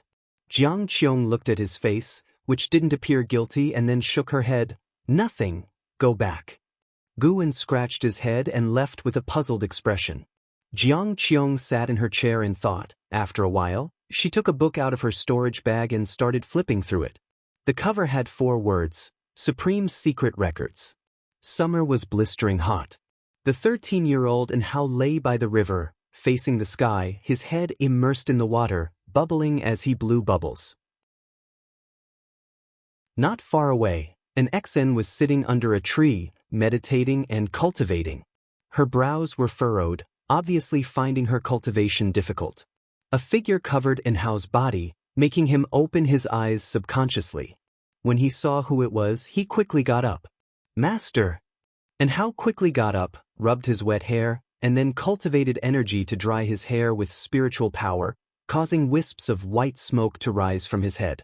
Guwen wore a mask and spoke in a hoarse, low voice, "I won't teach you swordsmanship today, I'll teach you leg techniques." Hearing this, and Hao's eyes lit up, and he became excited. Finally, he didn't have to learn swordsmanship. And Hao was not only strong in spirit root qualification, but also had exceptional comprehension. After practicing the Taitsong Divine Shocking Sword for a year, he had fully mastered its moves and mental methods. Now, he only needed to cultivate his own sword intent. Guwen lifted his leg, standing on one leg. This posture immediately stunned an Hao, and even an Xian, who was absorbing energy, got drawn in. This leg technique is called Gale Shadowless Leg. Watch carefully. Guwen said with a deep voice. Currently, only Yi Lan inherited this move, while others practiced the residual wind leg. Although the residual wind leg was the basic leg technique of the Gale Shadowless Leg, it was hard to see their close connection when put together. He was not afraid that Yi Lan and Hao would recognize each other's leg techniques in the future. If they could recognize it, it meant they were fighting just in time for Hao to show mercy. After spending more than a year together, Guwen had already treated Hao like his own child. Hao was not inherently bad and even had a chivalrous spirit deep down, only a bit carefree in personality. Guwen's leg shot out, and in an instant, countless leg shadows burst forth, a gale arose, splashing water, and the trees in front of him toppled. The mountain wall 100 feet away cracked, with dense footprints appearing, very spectacular. Even the clouds in the sky were torn apart. Hao was dumbfounded and trembling all over, while an Exan was also watching with wide eyes. What a domineering leg technique. I want to learn. I want to learn. It feels more impressive than the Taitsong Divine Shocking Sword. Hao shouted excitedly and even kicked a few times in place. Guwen said, "The Taitsong Divine Shocking Sword is stronger than the Gale Shadowless Leg. I just didn't show you its full power." "Hee, I get it. I won't forget to practice the Taitsong Divine Shocking Sword in the future." Hao quickly promised. Guwen started teaching him the moves. As always, Hao memorized the moves after seeing them once and then began practicing on his own. Again and again he became more proficient. Guwen suddenly felt it was time to arrange for Hao to go to the Supreme Sect. This child's talent was terrifyingly high. If he could join the Supreme Sect earlier, he might establish a better foundation since Guwen could only teach him cultivation techniques and ultimate skills. However, Guwen thought of an Exan. Her qualification was too mediocre. Never mind, let them go. Qualification wasn't something he could change for now, so why worry for her? Guwen decided to wait another 6 months before sending the two children to the Supreme Sect. In 10 years, Hao might become renowned. He wondered how long it would take for him to catch up with Li Ya and Ji Xiaoyu. Guwen even began to look forward to the duel between Li Ya and Hao. Li Ya, being naturally competitive, would certainly clash with Hao one day. There were internal combats within the Supreme Sect. Although the two were over 30 years apart, they could be considered the same generation. The summer heat was intense, and Hao soon became drenched in sweat, yet he continued practicing legs tirelessly. Despite his young age, once his clothes were soaked with sweat, his body showed strong muscle lines, full of strength. Guwen just stood there, quietly watching. Tianya Valley. Guwen was planting seeds, with Sun San following close behind, carrying a basket. To prevent being seen through, Guwen didn't just harvest. Occasionally he did other tasks. "I'm back." A voice came from the valley entrance. Guwen didn't have to look to know it was LV Xian. LV Xian walked in from the valley entrance, wearing a blue robe and holding a folding fan, looking more masculine compared to his previous red attire. "How did it go? Smoothly?" Sitting on the mountaintop, Iluyun asked, his voice echoing through Tianya Valley. Luo Han appeared in front of the pavilion with a long spear, welcoming LV Xian's return. Guwen also had to show his respect. Compared to LV Xian, Gu En was more concerned about Li Ya's situation in the 100 Races Assembly. LV Xian wore a faint smile and said, "Naturally smooth, although there were some twists in the middle, I took the first place without any surprises." Hearing this, both Luo Han and Yi Luyun smiled. They all served Li Xiandao and would experience life and death together in the future. The stronger LV Xian was, the happier they would be. Yi Luyun asked again across the Medicine Valley, "Did the talents from the Ji family, Gu family, and Zhou family pose any threat to you?" LV Xian replied, "A woman named Ji Xiaoyu from the Ji family gave me some trouble. Unfortunately, she withdrew halfway, and without defeating her head-on, I felt some regret. Other than that, there were less than 5 opponents who could contend with me." "Was there anyone among His Majesty's children who satisfied you?" Luo Han asked, with some expectation in his tone. LV Xian shook his head and said disdainfully, "Although I greatly admire His Majesty, his children are really not up to par, not even close to him. By the way, there was a prince named Li Ya who showed surprising ferocity. To win, I had to break his limbs. He'll probably need a year or 2 to recover." This statement caused Luo Han's face to change dramatically. Gu En couldn't help but frown as well.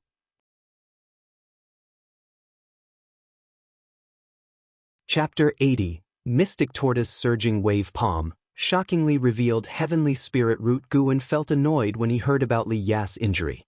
This guy was too harsh with his moves, and now he was belittling Li Ya. Previously, Gu En thought that even if LV Xian defeated Li Ya, he would show some mercy for Li Zuando's sake, but he hadn't expected such arrogance, with a tone that showed no regard for Li Xiandao. Yi Luyun appeared out of nowhere in front of LV Xian and frowned as he asked, "Why did you injure His Highness? Couldn't you just knock him out?" Clearly, Li Xiandao frequently mentioned Li Ya in front of him. "What's the matter? He can't be injured? He's not the crown prince, and compared to the crown prince, he's far inferior." LV Xian frowned and retorted, his tone filled with dissatisfaction. "Even if he's not the crown prince, he's still a prince that His Majesty cares about." Yi Luyun's tone was somewhat heavy. Luo Han remained silent, but from his expression, it was clear he was also displeased. LV Xian snorted, "Is it forbidden? Then you beat me up and break my hands and feet."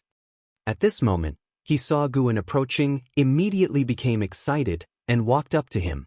"Valley Master, I've already won the championship of the 100 Clans tournament. How about training with me?" LV Xian said, taking a golden token from his storage bag with the words Hidden Dragon List Champion inscribed on it. Gu En nodded, "Then let's learn." Upon hearing this, LV Xian immediately pulled him aside. Yi Luyun looked at Luo Han and asked, "Do we need to inform His Majesty about this?" Luo Han thought for a moment and said, "No need, His Majesty surely has people watching over His Highness Li Ya." Yi Luyun sighed, shook his head, and then disappeared from the spot. Gu En followed LV Xian to an open space, with 3 monkey demons following and watching curiously from the side. "What kind of spell do you like?" LV Xian asked, rubbing his hands, eager to teach. "Anything but swordsmanship." Gu En replied. This had been agreed upon earlier, he didn't want to break his word. However, the matter of LV Xian injuring Li Ya couldn't be overlooked. "Then I'll teach you the hand technique, all right? I have a powerful hand technique, the very one I used to break Li Ya's hands and feet." LV Xian said with a proud smile, glancing at the distant Yi Luyun, clearly meant for him to hear. Gu En nodded, "Then teach it. Let's see how powerful it is." LV Xian immediately began teaching the hand technique, demonstrating the moves while explaining the mental method. Mystic Tortoise Surging Wave Palm. The name alone sounded domineering. Gu En watched intently. He was ready to thoroughly torment LV Xian. The sun shone brightly and gradually set in the west. By the time evening fell, LV Xian, looking frustrated, asked, "Are you really that forgetful, or are you deliberately messing with me?" His loud voice startled Luo Han and Yi Luyun, who hurriedly flew over, fearing he might get violent. Gu En sighed, "I already said my aptitude and comprehension are very poor, but you didn't believe me and insisted on teaching me. Now you're getting impatient. No, no one could be this dumb, right? LV Xian couldn't understand, yet Guwen didn't seem to be faking it. Yi Luyun said, the Valley Master's cultivation was all piled up with elixirs, understandable. I've told you before, don't always try to persuade others, everyone's situation is different. Luo Hun reminded, what His Majesty values is his cultivation ability. He emphasized the phrase, values. LV Xian took a deep breath and said, I don't believe it. I must teach him. Guwen hastily said, next time. I need to go back. You can't leave. Hearing this, Guwen turned to leave, and Yi Luyun and Luo Hun quickly stopped LV Xian. Damn it, Valley Master, you must come back. Once you master the Mystic Tortoise Surging Wave Palm, you'll have the power to protect yourself, and you might even compete for heavenly destiny, reaching higher levels. LV Xian watched Guwen's retreating figure and shouted loudly. Guwen didn't understand him. Cruel to opponents, yet he enjoyed teaching people to cultivate? Was he having split dreams? Guwen thought as he flew away on his sword, quickly disappearing into the twilight. In the days that followed, every time Guwen visited, LV Xian would try to teach him spells. No matter how he taught, Guwen couldn't learn, but LV Xian never gave up. If he couldn't teach one spell, he'd move on to another. Time flew by. The end of the year arrived. Heavy snow covered miles of mountains and forests. Guwen, dressed in white and wearing a mask, walked out of the forest, with an Hao and an Exen following behind him. The usually lively and Hao was now silent as well. Guwen stopped and looked at the snowy mountains ahead, then said, a few hundred miles ahead, you'll reach the outer sect of the Supreme Sect. Once there, unleash your spiritual power, and they will bring you into the city to test your spirit roots. And Xin's eyes were red as she couldn't help but ask, Master, when will we see you again? I saved you because I happened to pass by. This is a fate that shouldn't have been. We will not meet again, and you must not mention me to anyone. Guwen said, turning his back to them. He had taught an Hao and an Exen to cultivate without any ulterior motive. It was just a whim. He didn't need them to repay him and hoped their relationship would end here. And Hao suddenly knelt down, and an Exen followed, kowtowing to Guwen. This time, Guwen didn't stop them and accepted their 3 kowtows. And Hao's forehead was directly broken, blood and flesh mingling, but he felt no pain, staring firmly at his master's back. He could never forget the terrifying experience in the demon cave and the despair when facing the wolf demon. Master, no matter who you are, I will always remember your kindness. I will strive to cultivate, make a name for myself, and become the greatest person under the heavens. When you hear my name and need anything, disciple would die 1,000 deaths without hesitation. And Hao said solemnly. Though he had just turned 14, there was a determination in his eyes fiercer than that of an adult man. Guwen waved his sleeve, and the wind and snow swept in from the horizon, causing an Hao and an Exen to instinctively raise their arms to shield their faces. If you want to help me, live for 1,000 years first. Guwen's voice drifted away in the wind. When the snow passed, the two raised their eyes, and he was already gone. An Exen couldn't help but look at an Hao, waiting for his decision.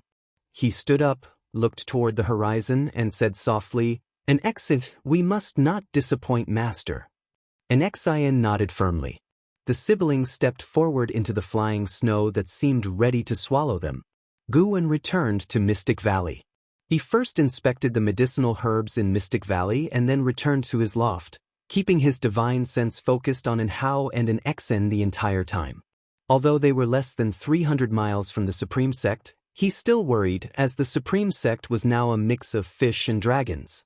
For the next few days, no matter where he went or what he did, he kept part of his divine sense watching over an Hao and an Exen until they safely reached the outer sect of the Supreme Sect. When the young an Hao revealed his Qi cultivation realm 9 layers cultivation level, it immediately shocked the elder of the Outer Gate City, who personally attended to them.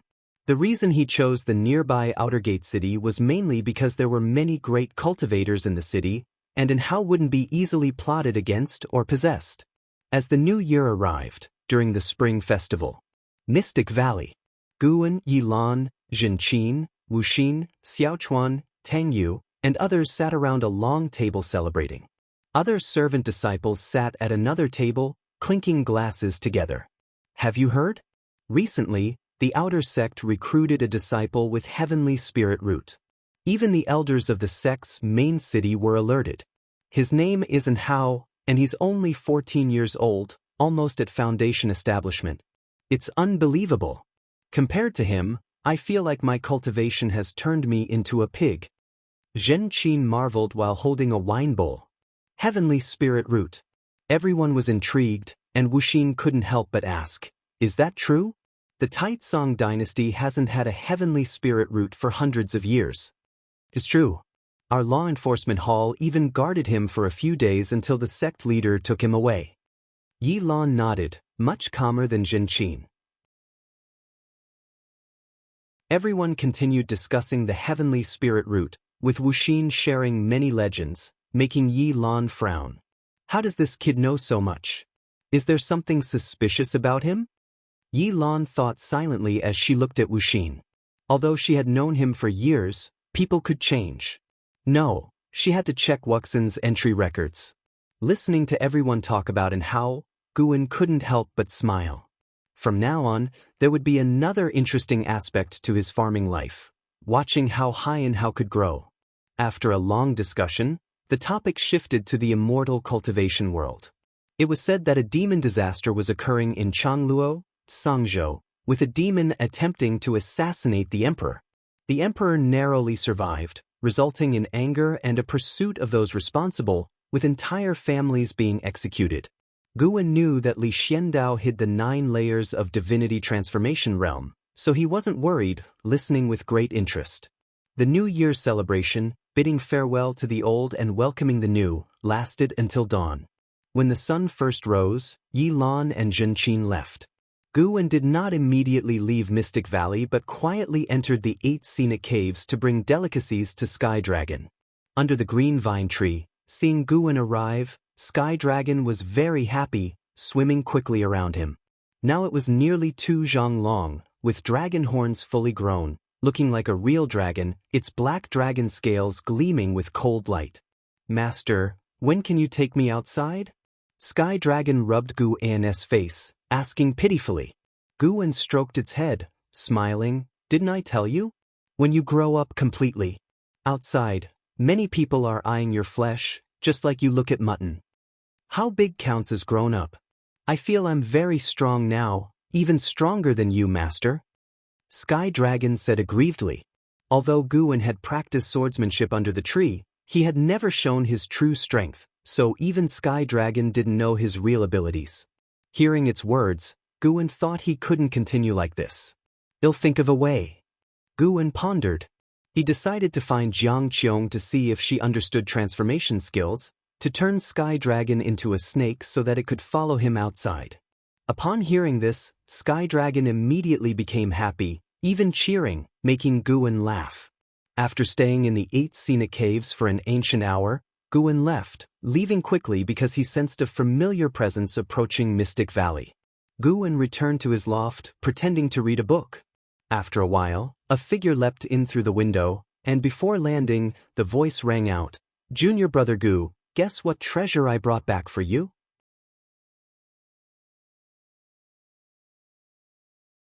Chapter 81 Ancient Gold, Swallowing Insect. Demon Path besieges Supreme Sect. Guan looked at Liya, who climbed in through the window, and said helplessly, "What treasure could be better than my windowsill?"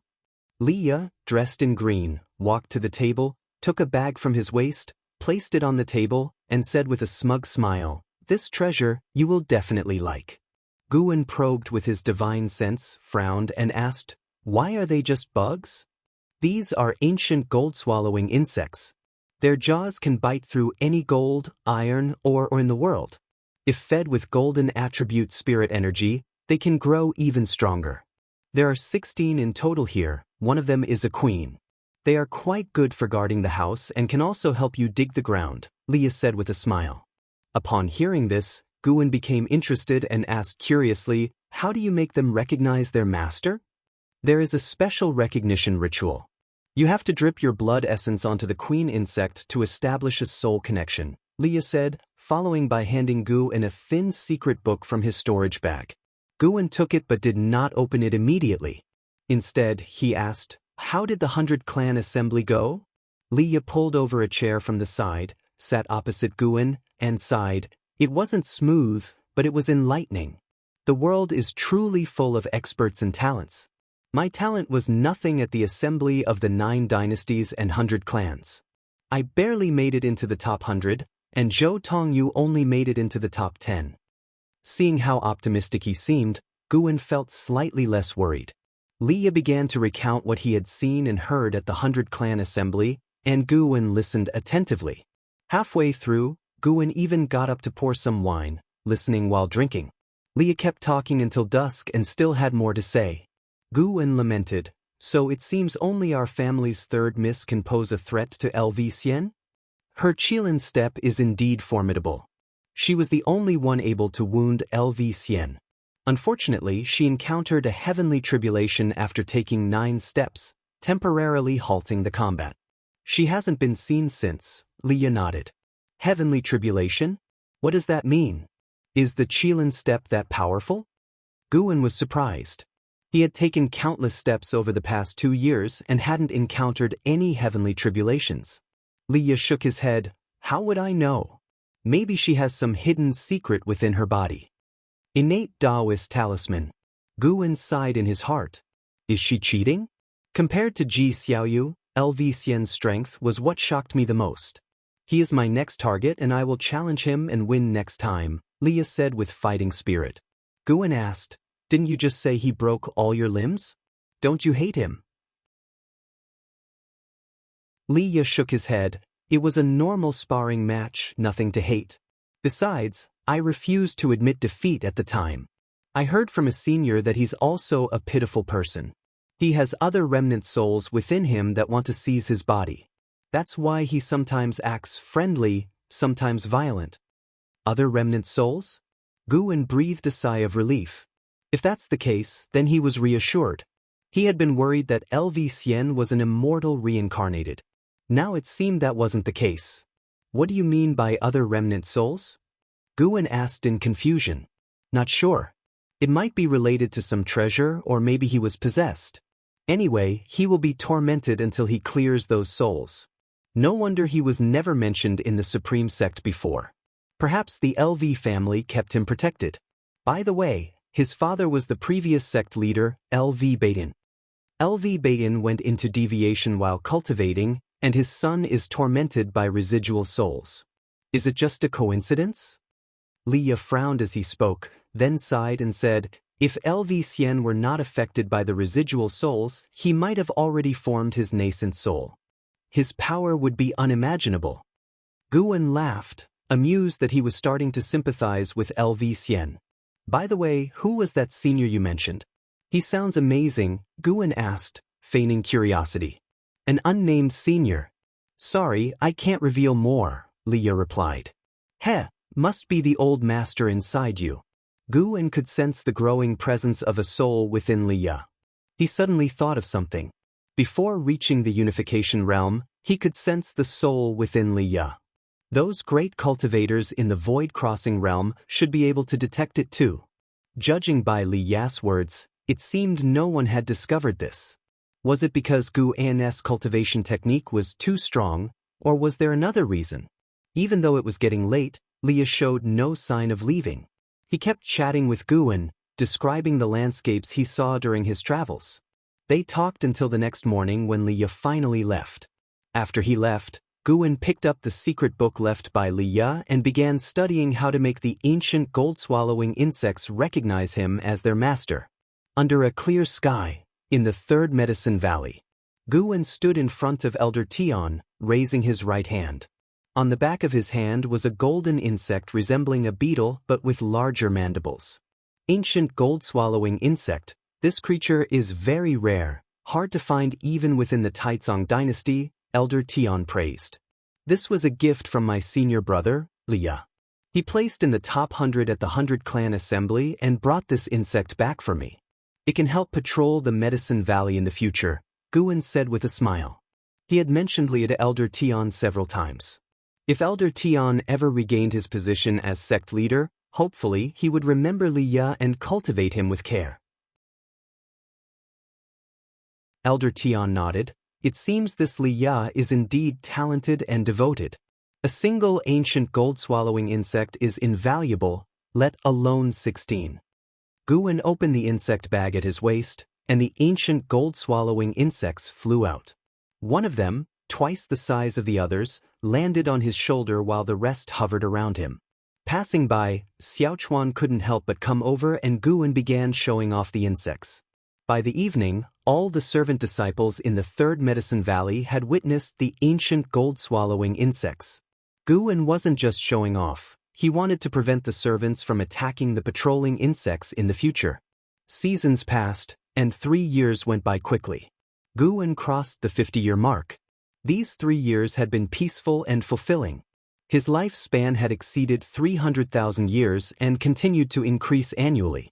One day, Xiaochuan arrived at the transmission array platform with Yi Lan. Guwen was playing with a white spirit rat as big as a dog. When he saw Yi Lan coming, he immediately got up to greet her. Yi Lan's face looked troubled. Facing Guwen, she said, "Senior brother, let's talk inside." Guwen nodded and led Yi Lan upstairs.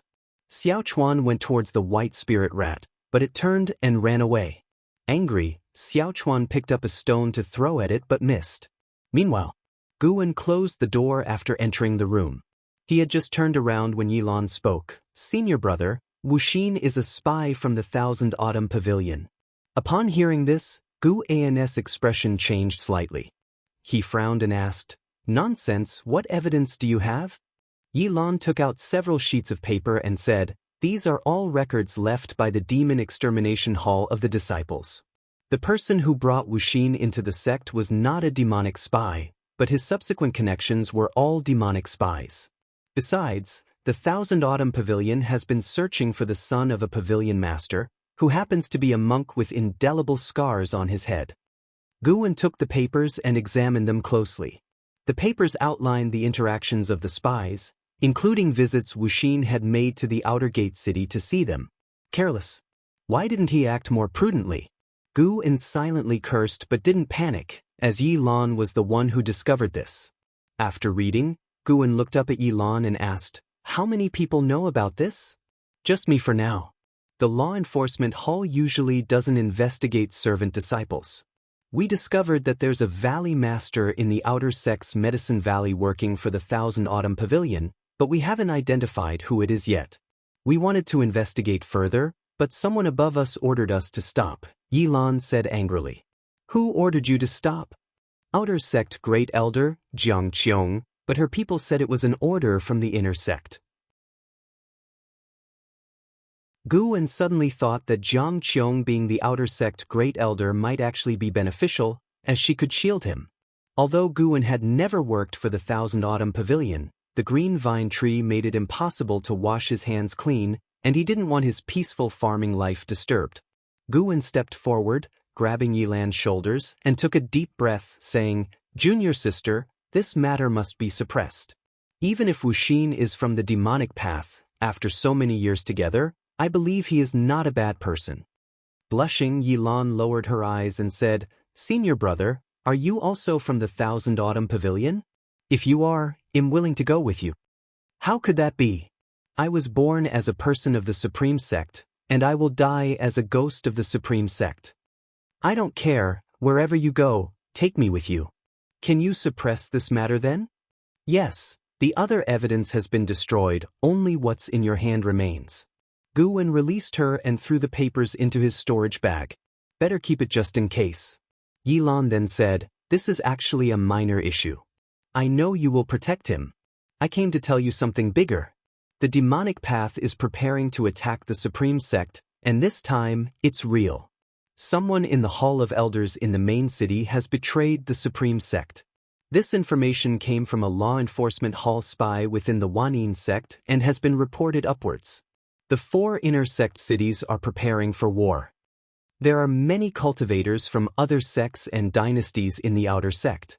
They have been there for years and can't be expelled easily. If the demonic path attacks, the outer gate city might be very dangerous. with demonic spies possibly aiding the enemy. Demonic path attack? Guwen frowned and asked. The Supreme Sect's disciple count has skyrocketed over the years. How dare they attack? They've allied with the Demon Clan, planning to destroy the Supreme Sect and then divide up the Taizong dynasty, Yilan replied with a serious expression. Allied with the Demon Clan? Guwen was puzzled. Didn't these demonic sects know about the upcoming 100-year demonic calamity? After sharing more information, Yilan left in a hurry. Guwen personally escorted her to the transmission array platform to send her to the Mystic Valley and then the Outer Gate City to follow protocol. Returning to his room, Guwen suddenly noticed Elder Tian sitting under an old tree. It had been a while since he last checked on Elder Tian. The old guy had his cultivation level increased by 2 layers at the Heavenly Repair platform, but had been quiet ever since, which was strange.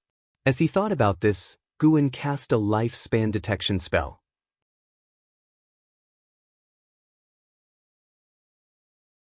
Chapter 82 The Battle Between Good and Evil, Protecting Medicine Valley, LV Bayin, Core Formation Realm 3rd Layer 754/1050/3200, Core Formation Realm 3rd Layer? Seeing Elder Tian's cultivation level rising so high, Guwen was secretly alarmed. He had better keep an eye on Elder Tian frequently.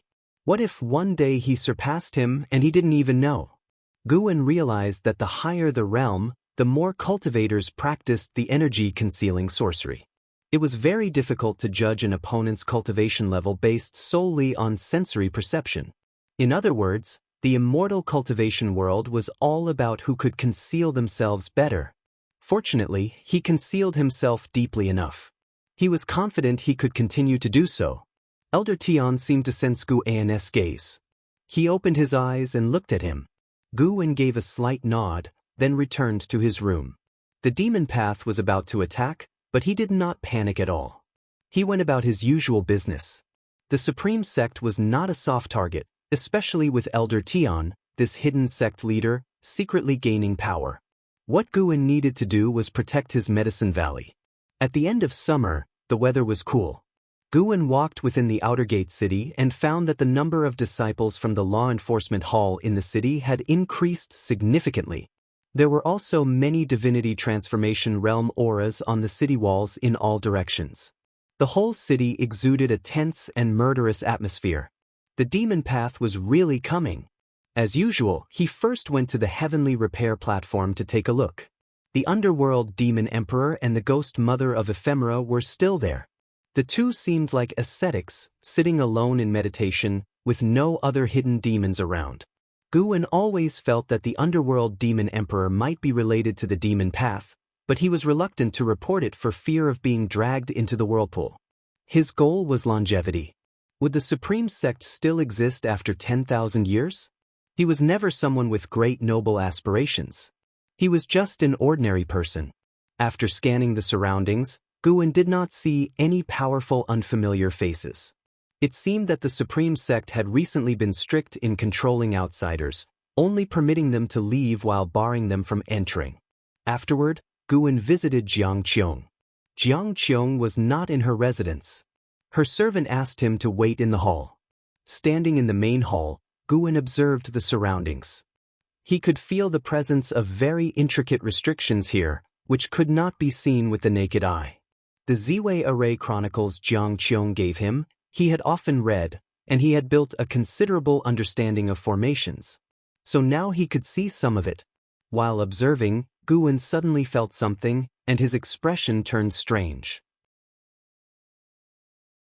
There was a large space beneath this residence, just like the 8 scenic caves below the Mystic Valley. An ancient hour later, Jiang Qiong finally returned. When she entered the hall, she waved her right hand, and the door closed with a bang. Guwen stood up and looked at her. She walked to the main seat and sat down, saying, "No need for formalities. Sit down." Her face looked somber, clearly having encountered unpleasant matters. Guwen took a storage bag from his waist and placed it on the table beside her, saying, "This is the first batch of mature medicinal herbs. Please check them." The grade and rank of Jiang Qiong's medicinal herbs were all quite high, so the first batch of medicinal herbs had just matured now. Jiang Qiong did not take the storage bag but instead asked, "You must have other matters. Otherwise, you could have let Huemo do the checking." Guan nodded and said, "I have received news that the demon path plans to besiege the supreme sect. Is it true?" This was something best to ask the demon path about. Jiang Qiong nodded and said, "That's correct. Within half a year at most, the righteous and demonic war of the Taizong dynasty will break out. The reason is that the supreme sect has been continuously growing, making the demon path uneasy. Additionally, with the help of the demon clan, the two sides joining forces indeed have a chance to defeat the supreme sect." Guan hesitated for a moment before speaking. "I heard that 100 years later, demons outside the 9 dynasties will invade the 9 dynasties. Shouldn't we be striving for peace and working hard on cultivation at this time? And how can the demon clan be trusted?" Hearing this, Jiang Qiong glanced at him and snorted softly. "Do you think the demon clan is of one mind? The demons outside the 9 dynasties are not purely demon clan. If they break in, the demon clan will also face slaughter. As for the human race, when have they ever truly united? The more dangerous the situation, the more they fight. The resources in the immortal cultivation world of the 9 dynasties are limited. The stronger the supreme sect becomes, the more it squeezes the cultivation resources of other sections. Historically, the so-called righteous and demonic struggles have actually been battles for resources. They just need a justified cause. This time, the demon path is launching a war under the banner of the supreme sect's evil deeds. Soon you will hear about it. When the supreme sect's morale wavers, the demon path will launch an attack. If they succeed, the righteous and demonic stances will reverse. If they fail, the supreme sect will have no strength left to eradicate the demon path." After hearing this, Guan remained silent. He was the one who could feel this the most. Each time he broke through, he absorbed a large amount of spiritual energy, thereby affecting the supreme sect. If all the spiritual energy and spirit stones of the entire dynasty were concentrated in one sect, the chances of breakthroughs for the authority holders in that sect would be much greater. So even if the calamity of the demons was only 100 years away, they still contended for it. Or rather, what the great cultivators cared about was not the common people but their own cultivation levels. As long as they were strong enough, they could even venture south to the sea to seek immortal destiny. Guan thought for a moment and asked, "Martial Master, which side are you on?" Jiang Qiong smiled and said, "I stand on the side of the victors. Don't worry. I can ensure that our outer gate city remains safe. Moreover, there are too many great cultivators in this city. The demon path will not attack from this direction." Upon hearing this, Guan secretly breathed a sigh of relief and laughed. "As long as it doesn't endanger my medicine valley, that's enough. Scared now? I told you to cultivate more often, but you didn't listen. Cultivation is not something that can be rushed. Humph, you are just lucky to have a martial master like me. Before you go, find Huemo. I have already prepared a batch of immortal cultivation elixirs for you in advance to help boost your cultivation level. You are already 50 years old, still not in core formation realm, what a waste. Don't ever say that you are my disciple's grandson." "Thank you, martial master," Guan said with a smile, but inside he was grumbling. A 50-year-old at Unification Realm 9th layer, have you ever heard of it? It would scare you to death if you knew. Next, Guan inquired about the cultivation level of the strongest member of the demon path, but Jiang Qiong didn't know. She candidly said that if LV Beiyin were still present, the demon path would certainly not dare to invade. But now that the sect leader was Chu Tianqi, the battle between the strongest of the righteous and the demonic factions would be difficult to determine. These words made Guan feel sympathy for the demon path. LV Beiyin was not dead yet. By the way, Martial Master, have you ever heard of the underworld demon emperor? Guan suddenly asked. Jiang Qiong thought for a moment and shook her head. I've never heard of him. But it's nothing. I just read about him in a book. He's supposed to be very powerful. Since you don't know, then never mind. I should take my leave. Guan answered, then stood up, saluted, and turned to leave. Jiang Qiong watched his back, lost in thought. After talking with Jiang Qiong, Guwen's worries about the righteous and demonic war eased significantly. His days returned to being as peaceful as before. 3 months later, at the end of autumn, the third Medicine Valley was still covered with many withered yellow leaves. In the early morning, Guwen was leading his disciples in exercises, with Elder Tian also participating. Only Guwen noticed that his body was sturdier than before. This guy's cultivation level had already reached core formation realm 9th layer. Guwen had no idea how he managed to cultivate.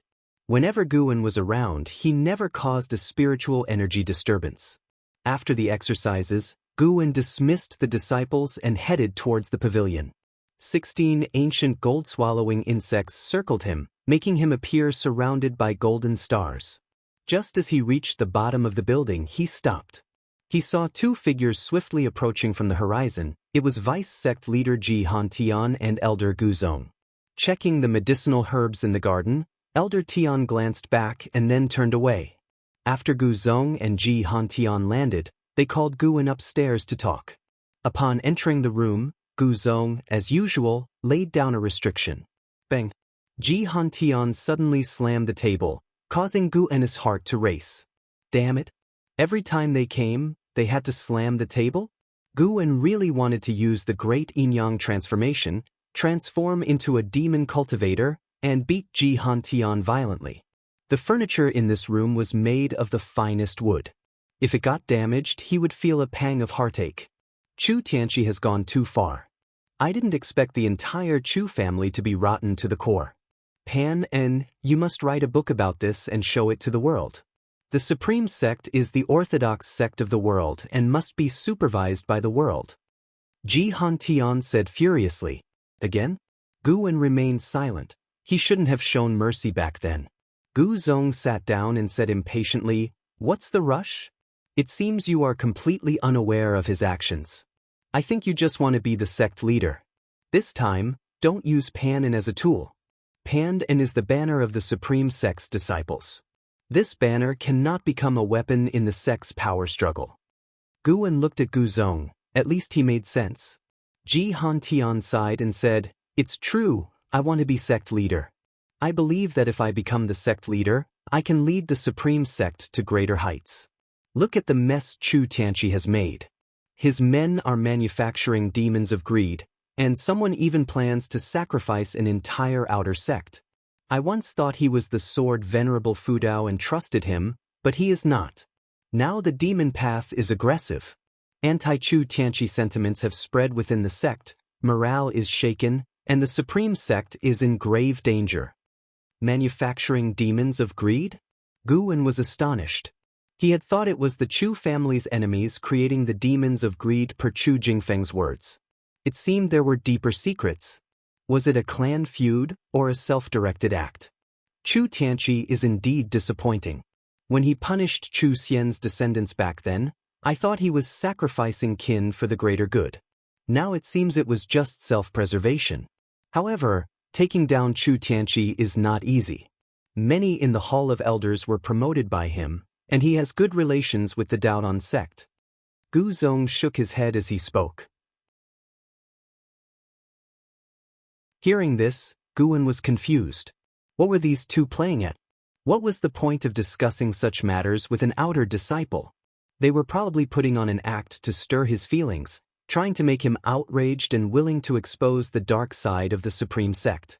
The two continued to criticize Chu Tianqi, listing his various wrongdoing deeds. As Guwen listened, he couldn't help but feel a surge of anger. If Chu Tianqi had truly done all this, he was indeed unforgivable. However, Guwen remained rational and unmoved. Guzong looked at Guwen and said, "The Supreme Sect may face calamity soon. Your third Medicine Valley has too many medicinal herbs. It needs protection. We plan to send 50 core formation realm cultivators to guard the third Medicine Valley. What do you think?" Ji Hantian added, "The Gu and Ji families will each send 25 people. By the way, Xiaoyu is among them. This way, not only will she help you guard the Medicine Valley, but she will also stay away from the war."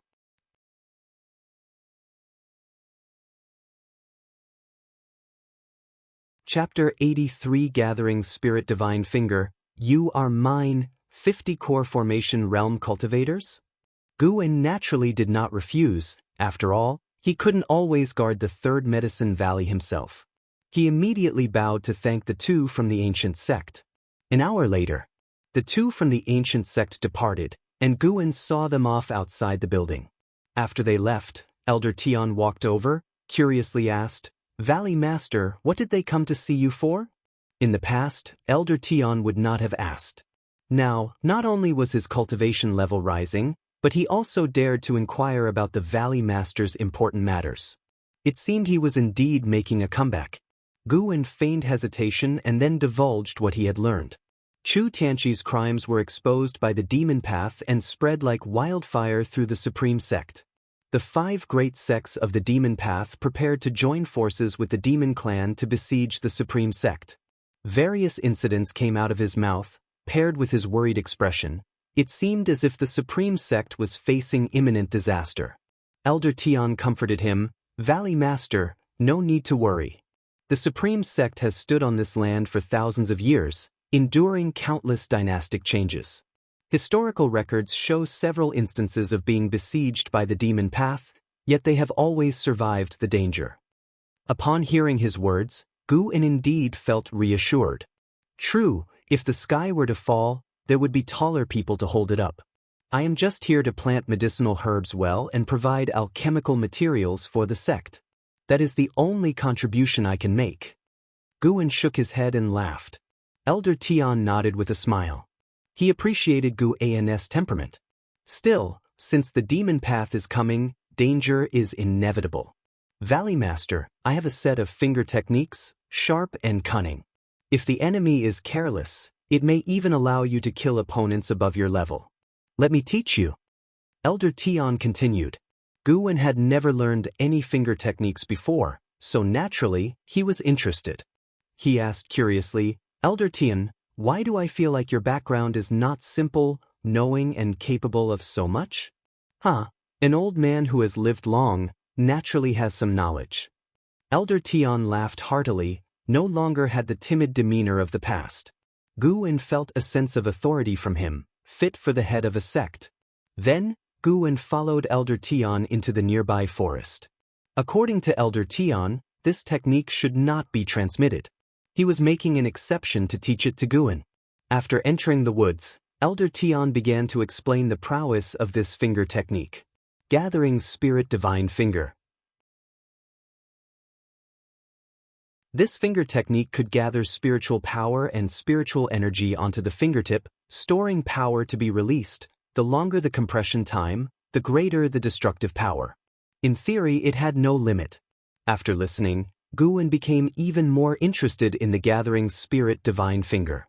The ancient sect and Ji Hantian moved quickly. 2 days later, 50 core formation realm cultivators arrived, including Gu-en's son Guyu. Guyu was the first to come to Gu-en's pavilion to look for him. Your connections are truly vast, being able to have the Gu family and Ji family each send 25 core formation realm disciples to protect you. These people are not just supreme sect disciples, they're all noble family offspring. Guyu sat down, teasingly remarked. Gu-en replied, It's probably not to protect me, but to protect this Medicine Valley. Is there another such large Medicine Valley in the Supreme Sect? There is, but not as large and definitely not in the outer or inner sections. Mainly, it's because your identity as Pan and makes the higher-ups take notice. If it's because of Pan-Ennis identity, such ostentation exposes me, doesn't it? True. In truth, Gu-en believed that the Supreme Sect was not protecting the Medicine Valley, but the 7th grade spirit tree within it, the Mystic Pure Tree. Guyu did not dwell on this. He mysteriously took out a book and said, Gu-en, you must read this book, it's too wonderful, and even has illustrations. Gu-en glanced at it, feeling speechless. Supreme's Secret Records. Guyu had changed. He no longer pursued the latest updates on the Supreme Immortal Venerable. Gu-en felt a surge of frustration. Restraining his displeasure, he took the Supreme's Secret Records. After flipping through a few pages, he was captivated. Goodness, Shenzhen had actually stolen techniques. The illustrations used comic-like action strokes, allowing one to imagine an entire sequence of movements, sparking endless thoughts. He faked a cough, closed the Supreme's secret records, and tucked it into his chest, saying, "I'll read it later. With the demon path about to invade, I don't have the mind to read right now." Gu Yu secretly despised him, but outwardly said, "True, but keep this book safe. The Supreme Sect has been conducting strict inspections lately, making it hard to get this book. Rest assured." After a few more words, they went downstairs.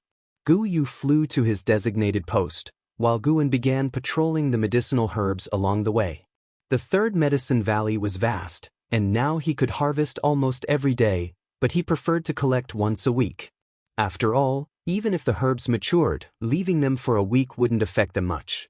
An hour later, as Guan walked through the forest path, he sensed Ji Xiaoyu's presence. After some hesitation, he decided to pay a visit. Ji Xiaoyu had saved him, given him talisman treasures, formations, and a batch of medicinal herbs. It wouldn't be right not to greet her. After another half-hour of wandering, Guan arrived at a mountaintop. Ji Xiaoyu, in a purple robe, was meditating at the edge of the cliff, facing away from the third medicine valley, with formations set around her, making Guan hesitant to cross the boundary. "Greetings, Third Mississippi."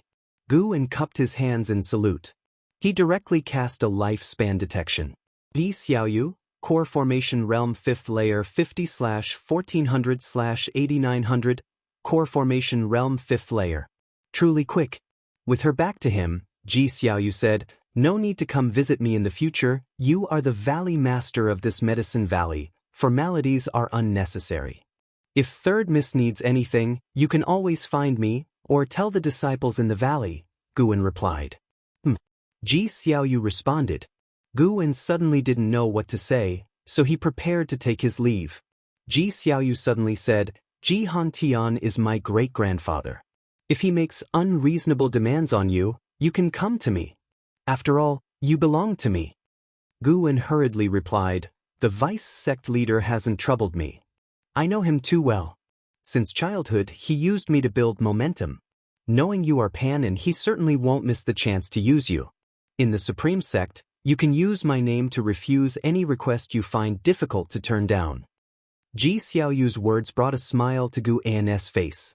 "Another patron. Right, another investiture of the gods. I find your writings the most enjoyable." Ji Xiaoyu suddenly said. "So, she was also a reader?" Guan replied, saying he was already preparing it. "You may leave now." Upon hearing this, Guan immediately saluted and departed.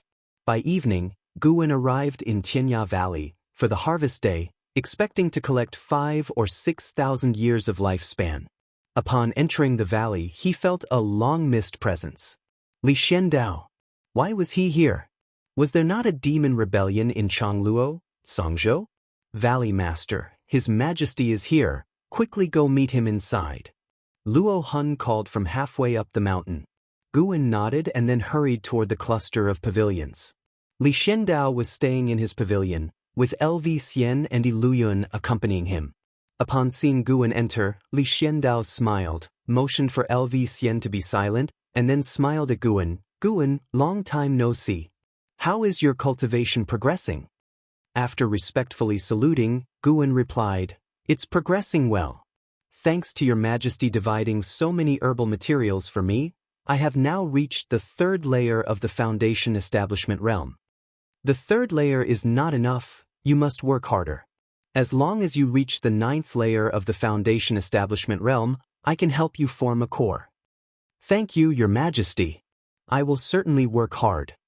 As Guan answered, he deliberately avoided looking at LV Xian. LV Xian glared at him, as if wanting to devour him, his expression both angry and resentful. Having taught Guan for so long, Guan had learned nothing. If it were not for Guan only coming once or twice a month, he would have suspected Guan was deliberately messing with him.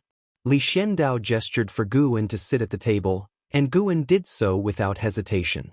LV Xian and Yi Luyun remained standing, making LV Xian even more dissatisfied. Li Xiandao looked at Guan, examined him briefly, and softly asked, "Has anything significant happened in the Supreme Sect recently?" Guwen frowned, hesitated, and said, "I heard the Demon Path plans to besiege the Supreme Sect, and there are unfavorable rumors about the sect leader within the sect." He recounted what he had heard in detail, but did not mention his third Medicine Valley. After Guwen finished, Li Zuando's smile deepened. He laughed. "Chu Tianqi is proud and arrogant, looks down on everyone, even his kin are seen as pawns. It's not surprising he did these things. My informant in the Demon Path also sent word. At the end of the year, the Demon Path will launch a full-scale attack on the Supreme Sect." Guwen began to ponder Li Zuando's attitude toward the Supreme Sect. He asked confusedly, "Doesn't the Demon Path fear Sword Venerable Fudao? They say Sword Venerable Fudao is the world's foremost sword cultivator." Li Xiandao shook his head. "Of course they fear him, that's why they have waited until now to act. The true identity of Sword Venerable Fudao has been revealed within the Demon Path. While that person is strong, he is not invincible." "That person?" Guwen was astonished. Someone was impersonating Lao Zi's fame? Li Xiandao again looked at Guwen, earnestly said, "A great battle between righteous and demonic forces is about to erupt. By rights, I should have you withdraw, but with Li Yi still there, I need you to keep an eye on the Supreme Sect for me. I will arrange for a nascent soul realm cultivator to protect you. How about that?" Guwen thanked him repeatedly, then said, "Uncle, there's no need. I am just an outer sect disciple, unknown to the Demon Path. Assigning me a nascent soul realm cultivator would instead attract high-level attention from the Demon Path. Don't worry. This person is adept at concealing their energy. Even if their cultivation level is far above, they won't be detected."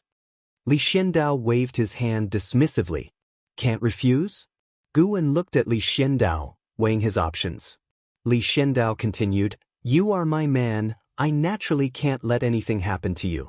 Besides, this person has a very good relationship with Li Yi. You could introduce them to Li Yi later."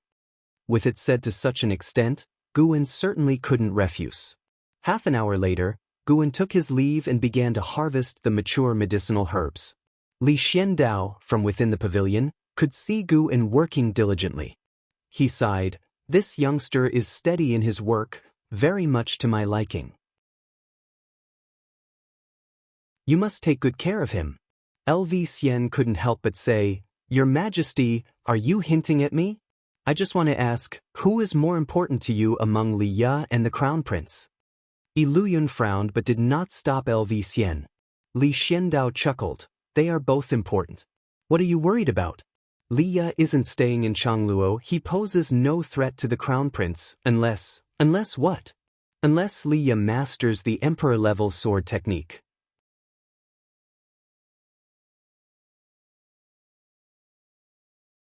Chapter 84 Shrouding the Sky and Blocking the Sun, Heaven-Swallowing Dark Bird. Learning the Emperor-level sword technique secures the position of Crown Prince? Guwen picked herbs while eavesdropping. The Emperor-level sword technique? Now that was something he knew well. In the future, perhaps he could ask Li Yi about it. If Li Yi wanted to compete for the throne, he might offer some pointers. Wait, this old man had some malicious intentions. Guwen felt uneasy, suddenly suspecting that Li Xiandao had said it deliberately for him to hear, as the pavilion hadn't been isolated by any restrictive barriers. Another thought struck him. Li Zuando's ambition was to become an immortal emperor.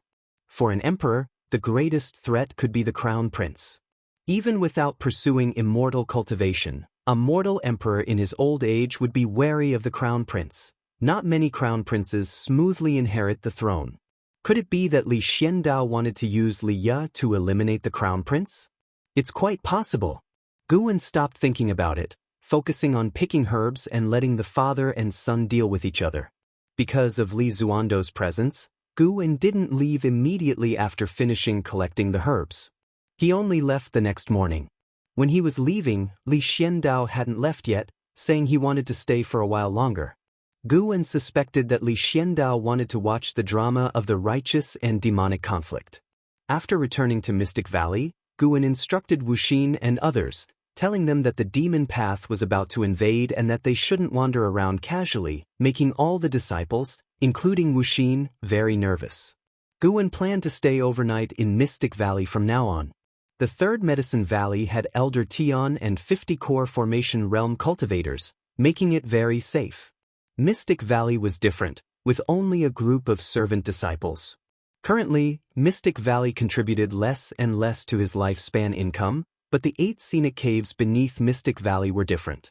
Even if Mystic Valley's lifespan income wasn't much, he was reluctant to abandon it. 10 days later, the nascent Soul Realm cultivator arranged by Li Xiandao arrived at Mystic Valley. Guwen stood in front of the wooden fence, watching from a distance as a woman in green with a sword walked over, her conical hat swaying in the cold wind, accentuating her ethereal presence. Yang and I, Nascent Soul Realm, 9 layers 214/780/1360, a nascent Soul Realm cultivator at 200 years old, quite impressive quality. Guwen thought silently, then stepped towards Yang and I. I am Guwen, the Valley Master of this Medicine Valley. May I know who you are? As he approached, he raised his hand and asked. Yang and I suddenly appeared in front of him, so he pretended to be startled and took a step back. Let me see your other Valley Master token. Yang and I transmitted her voice, her tone cold yet melodious. Just by the sound, one could tell she was a beauty. Guwen immediately produced the token from Tianya Valley. Yang and I snatched it, inspected it, and then returned it to him. I was sent by His Majesty to protect you. I will be your outer disciple from now on. Yang and I transmitted her voice again. Guwen nodded and said, You must have been recommended by Elder Han. I have been waiting for you for a long time. After saying this, he turned and led Yang and I towards the pavilion. Yang and I followed him inside, attracting curious glances from other disciples in the valley. Her appearance naturally drew people to take a second look. Once inside, Guwen closed the door and said, Everyone here is in the Qi cultivation realm, so you don't need to worry. Yang and I waved her hand, and spiritual power turned into a green restriction, imprinting on the door.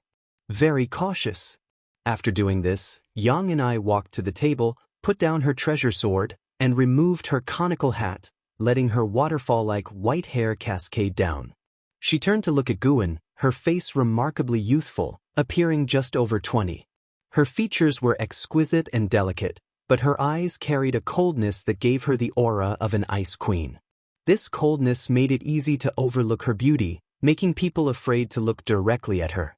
She scrutinized Guwen and asked, I heard you have a good relationship with Li? Indeed, senior brother Li was also a servant disciple in this Medicine Valley. We joined on the same day. Guwen responded. Hearing this, Yang and I smiled, her smile stunningly captivating. Guwen didn't think much of it, as he knew Ji Xiaoyu was even more beautiful.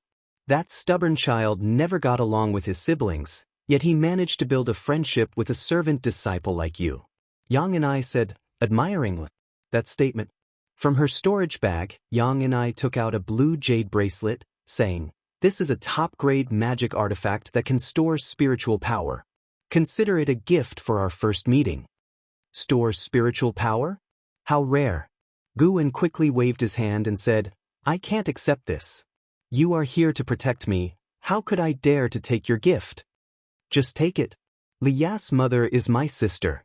Since you're close to Liya, you're naturally considered my junior. Yang and I said impatiently, tossing the jade bracelet to him and then turning to the bookshelf. You go about your business, don't concern yourself with me.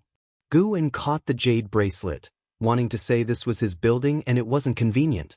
But seeing Yang and I's stance, obviously wanting to stay, he could only give up.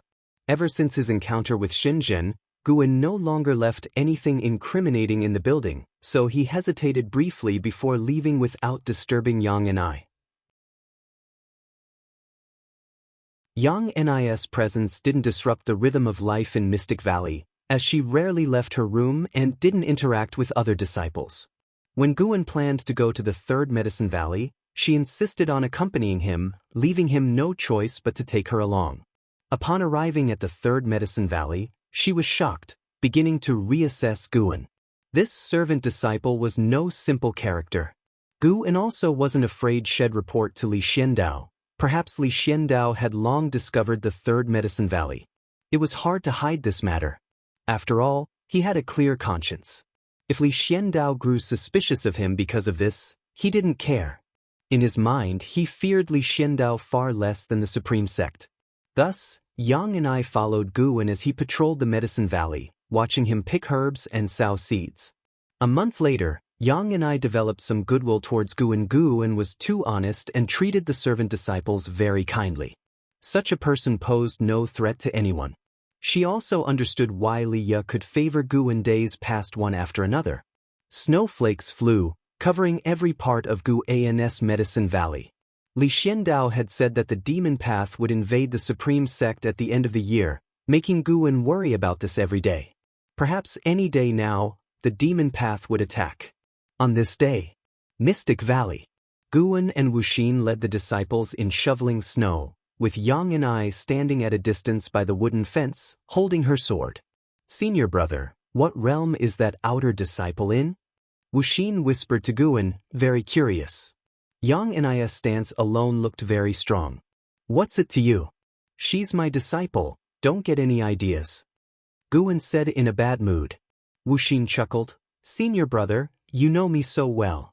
When are you going to get me a Foundation Establishment Realm disciple as an assistant? I would be so impressive wherever I go. If I really arranged it, would you dare accept?" Hearing this, Wuxin seemed to remember something, grinning awkwardly and falling silent. Guwen continued to shovel snow. After a while, he seemed to sense something, furrowing his brow, but he didn't stop working. In the distance, Yang and I also sensed something. She leaped to the southern mountaintop, attracting everyone's gaze in the valley. Snow flew incessantly, casting the world in a white blur. From within the valley, Yang and I's silhouette on the mountaintop appeared faint, as if she might be swallowed by the violent snowstorm at any moment. "What's wrong with her?" Wuxin couldn't help but ask Guwen. Guwen looked up and said, "I don't know either, well ask her when she comes down." "Goo goo," a light bird cry echoed, reverberating through the world, even masking the sound of the wind. The sudden bird cry made everyone frown, looking around, trying to find the source of the sound. Wuxin seemed to remember something, his face changing dramatically. He hurriedly shouted, "Everyone back to the rooms! Quick!" As he spoke, he pulled Guwen towards the pavilion group. Guwen shook off his hand and said, "You all head inside, I need to watch the Medicine Valley." Wuxin turned and said urgently, "That's the heaven-swallowing dark bird of the Thousand Autumn Pavilion, a demonic beast that Foundation Establishment Realm cultivators can't deal with. You go inside first. I'm not going to fight it. Don't forget your identity," Guwen said sternly.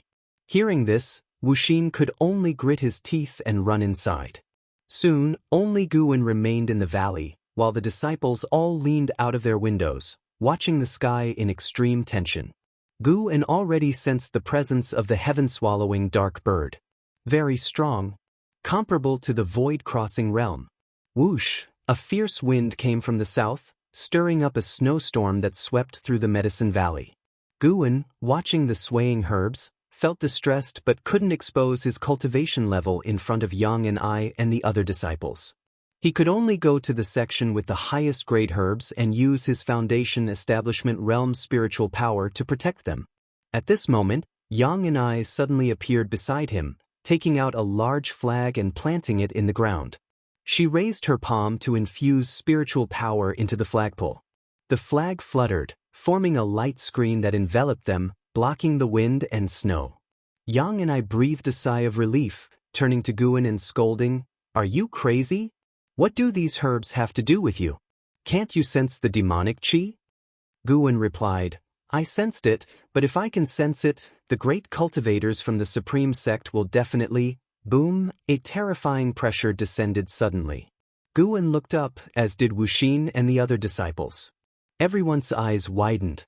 The vast snowy mist was dispersed, revealing an enormous bird covering the sky. It flew over Mystic Valley, plunging the valley into darkness that wouldn't dissipate for some time. Even someone as calm as Guwen was stunned by the heaven-swallowing dark bird's size. In his view, its wingspan exceeded 100 miles, extremely exaggerated. On the bird's back were numerous demonic cultivators, at least 10,000 of them. Its destination was precisely the outer gate city of the Supreme Sect. That's the heaven-swallowing dark bird of the Thousand Autumn Pavilion, a sixth-tier demonic beast with the power to destroy empires. It's my first time seeing it too. Yang and I muttered, gazing up at the sky in awe, her eyes showing fear. Guwen didn't say anything, focusing on the heaven-swallowing dark bird, hoping it wouldn't target his Mystic Valley. When the bird flew past Mystic Valley, sunlight poured down, illuminating the Medicine Valley while snowflakes fell, creating a scene of cascading white mist. All the disciples in the valley sighed in relief at this sight. Guwen already sensed the aura of great cultivators fighting in the distance. Void crossing realm. And there were more than two. The battle was quite far away, likely occurring at another outer gate city.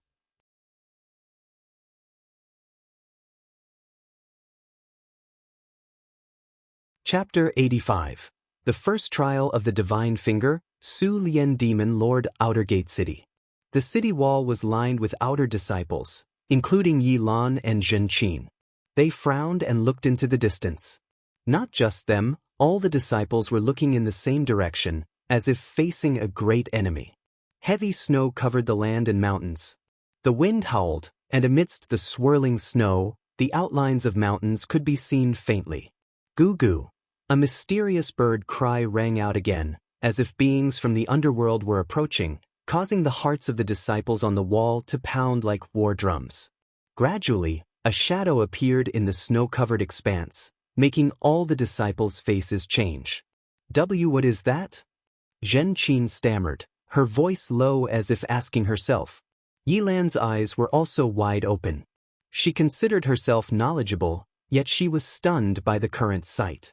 The enormous shadow resembled a black ocean advancing, vast and boundless, connecting the ends of the sky. The mysterious bird cries grew louder. Anyone facing such a huge shadow would feel fear, as if an abyss was approaching. A tremendous pressure emanated from within the city, startling the disciples into turning their heads. They saw dozens of flying swords soaring into the sky, surrounded by golden spiritual power. With a roar, the flying swords shot forward, gathering golden spiritual power together, resembling a giant golden phoenix flying over the city wall. The golden phoenix spread its wings over 100 feet wide, magnificent in momentum. Yet, when it flew towards the terrifying shadow at the horizon, it seemed small. The golden phoenix tore through the flying snow, unstoppable, crashing into the terrifying shadow. Immediately, golden light burst forth. The howling wind and snow forced the outer disciples on the wall to raise their arms to shield themselves. "Your Excellency, Demon Emperor, what are you waiting for?" A cold voice rang out, drowning out all other sounds in the world.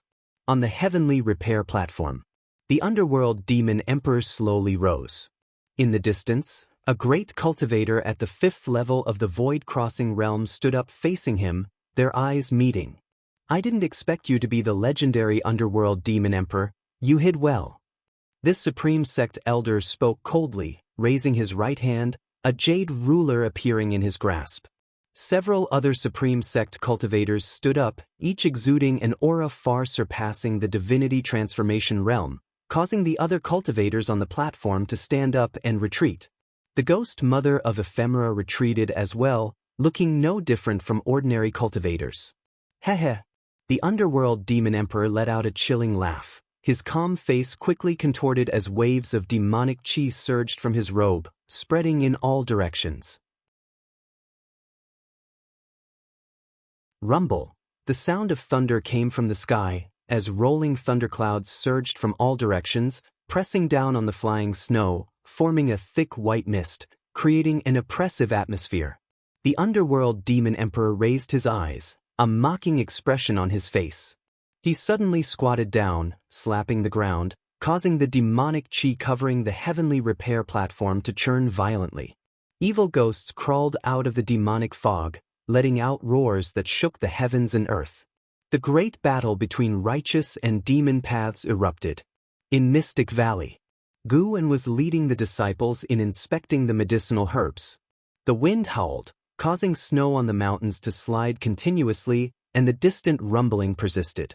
Yang and I stood next to Gu En, not shoveling snow, her eyes fixed on the sky, frowning. Wuxin approached Gu En nervously. "Senior brother, the commotion is quite loud." Gu En cursed inwardly. Didn't Jiang Qiong say it wouldn't reach this outer gate city? Why did it feel like the demon path was invading from here? Don't worry, the supreme sect won't be easily breached. Gu En consoled. He felt the intense demonic qi in the outer gate city but didn't know where it came from. Wuxin was worried, but his hands didn't stop moving, a result of Gu An's years of teaching. As thunderclouds gradually covered the sky, the snow began to weaken, which was good for Mystic Valley. After clearing the snow from various gardens, Gu En had Wuxin gather the disciples together while he and Yang and I stood far away. Can the supreme sect really hold out? What is that sound? It's terrifying. I don't know what the situation is in the outer gate city. It's a good thing we're in the Medicine Valley. Who knows, maybe a demon cultivator will target us. Shut up, you jinx. The disciples were tense and fearful, unable to calm down.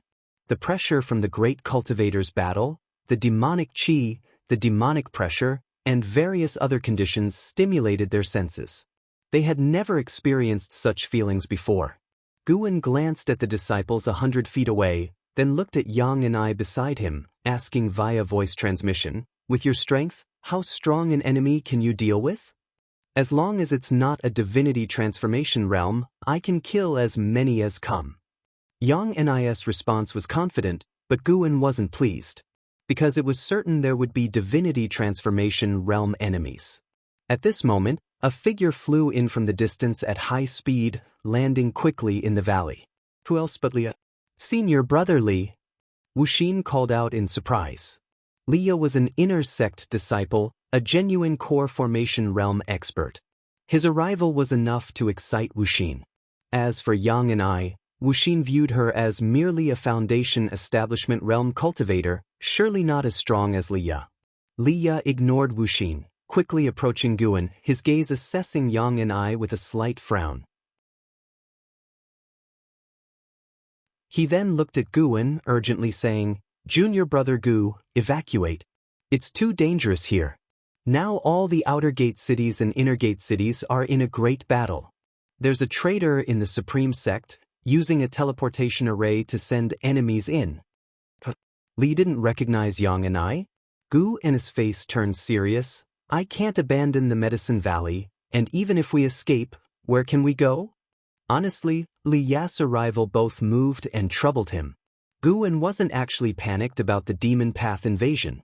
He just didn't like having people around, making it inconvenient to take action. "Isn't it easy to hide? We can't stay in the Medicine Valley," Li said gravely. Gu En shook his head. "If you want to hide, you hide. Senior brother Li, you don't need to save me.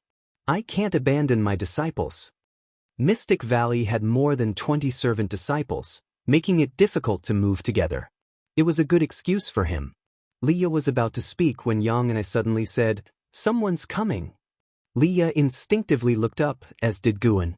They saw rolling thunderclouds forming a huge vortex in the sky, with a figure falling from it, aiming directly at Mystic Valley. The figure descended like a falling star, landing on a northern mountain peak, raising snow and mist. "Wuxin, you sure made it hard for me to find you. I didn't expect you to be hiding here. Where did you get the courage to infiltrate the supreme sect as a spy?" A contemptuous, cold laugh echoed through Mystic Valley, startling everyone to look at Wuxin. The disciples around Wuxin exclaimed and retreated. Wuxin looked up at the person on the peak with a grim face, eyes full of hatred. The person on the peak wore a blood-patterned black robe, with disheveled hair and handsome features, but his brows were full of killing intent. His smile was hideous as he looked at Wuxin like a crawling insect. Bai Wu, first layer of Nascent Soul Realm 203/790/980, Gu En saw the result of the lifespan detection and remained unflustered. He dared to let the other party enter the valley, sensing their cultivation level wasn't a threat. He was just being cautious, verifying it. Liya frowned, looking at Wuxin from afar, a flicker of killing intent in his eyes. Wuxin seemed to know by Wu's fierceness, gritting his teeth, "I'll go back with you, just don't hurt anyone else." "That won't do, my orders are to kill everyone in the Supreme Sect, including insignificant servant disciples." Bai Wu licked his lips, taunting, "And who said I was taking you back? Today you will be buried with them. I can bring your head back." "Umph." A cold snort suddenly sounded, making Bai Wu's pupils shrink. He glanced over reflexively to see a woman in green appear next to him out of thin air, drawing her sword to slash. It was Yang and I. He leaped aside but still got slashed on the arm, blood splattering. Yang and I continued her assault, the two battling on the peak. Sword chi surged, and demonic chi spread like mist.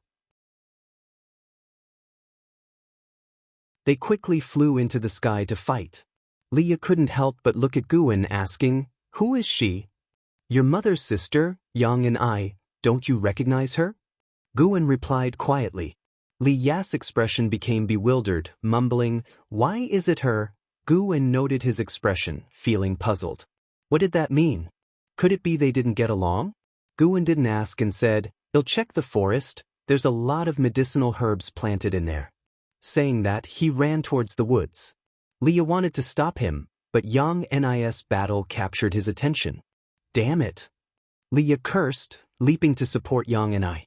In truth, Yang and I didn't need his help, she was already overwhelming Bai Wu. Within 10 breaths, Bai Wu was covered in blood. Despite his wide and aggressive spells, Yang Nis movement technique was too exquisite, allowing her to dodge easily. Seeing Bai Wu so miserable, Wuxin's eyes widened. He hadn't expected Yang and I to be so formidable.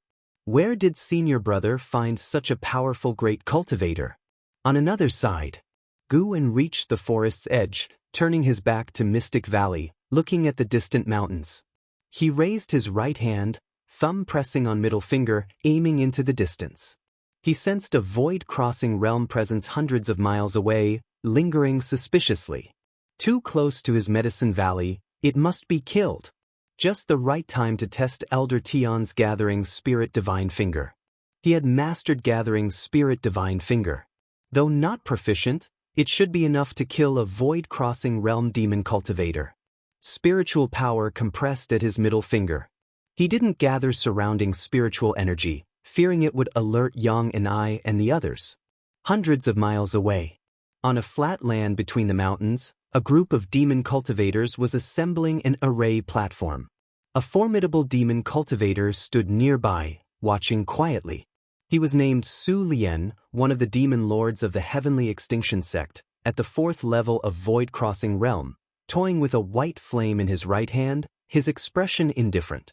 A Heavenly Extinction Sect disciple approached softly. "Master, the array should be completed in half an hour."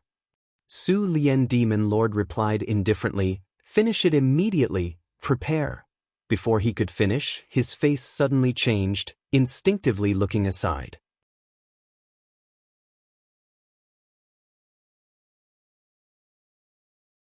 Chapter 86 Elder Tion's Resolve. Demons overwhelming the sky. When Su Lian Demon Lord spoke, his thoughts had already floated inside the Supreme Sect. This great war concerned the Millennium Chi fortune of the Wanin sect, even its rise and fall.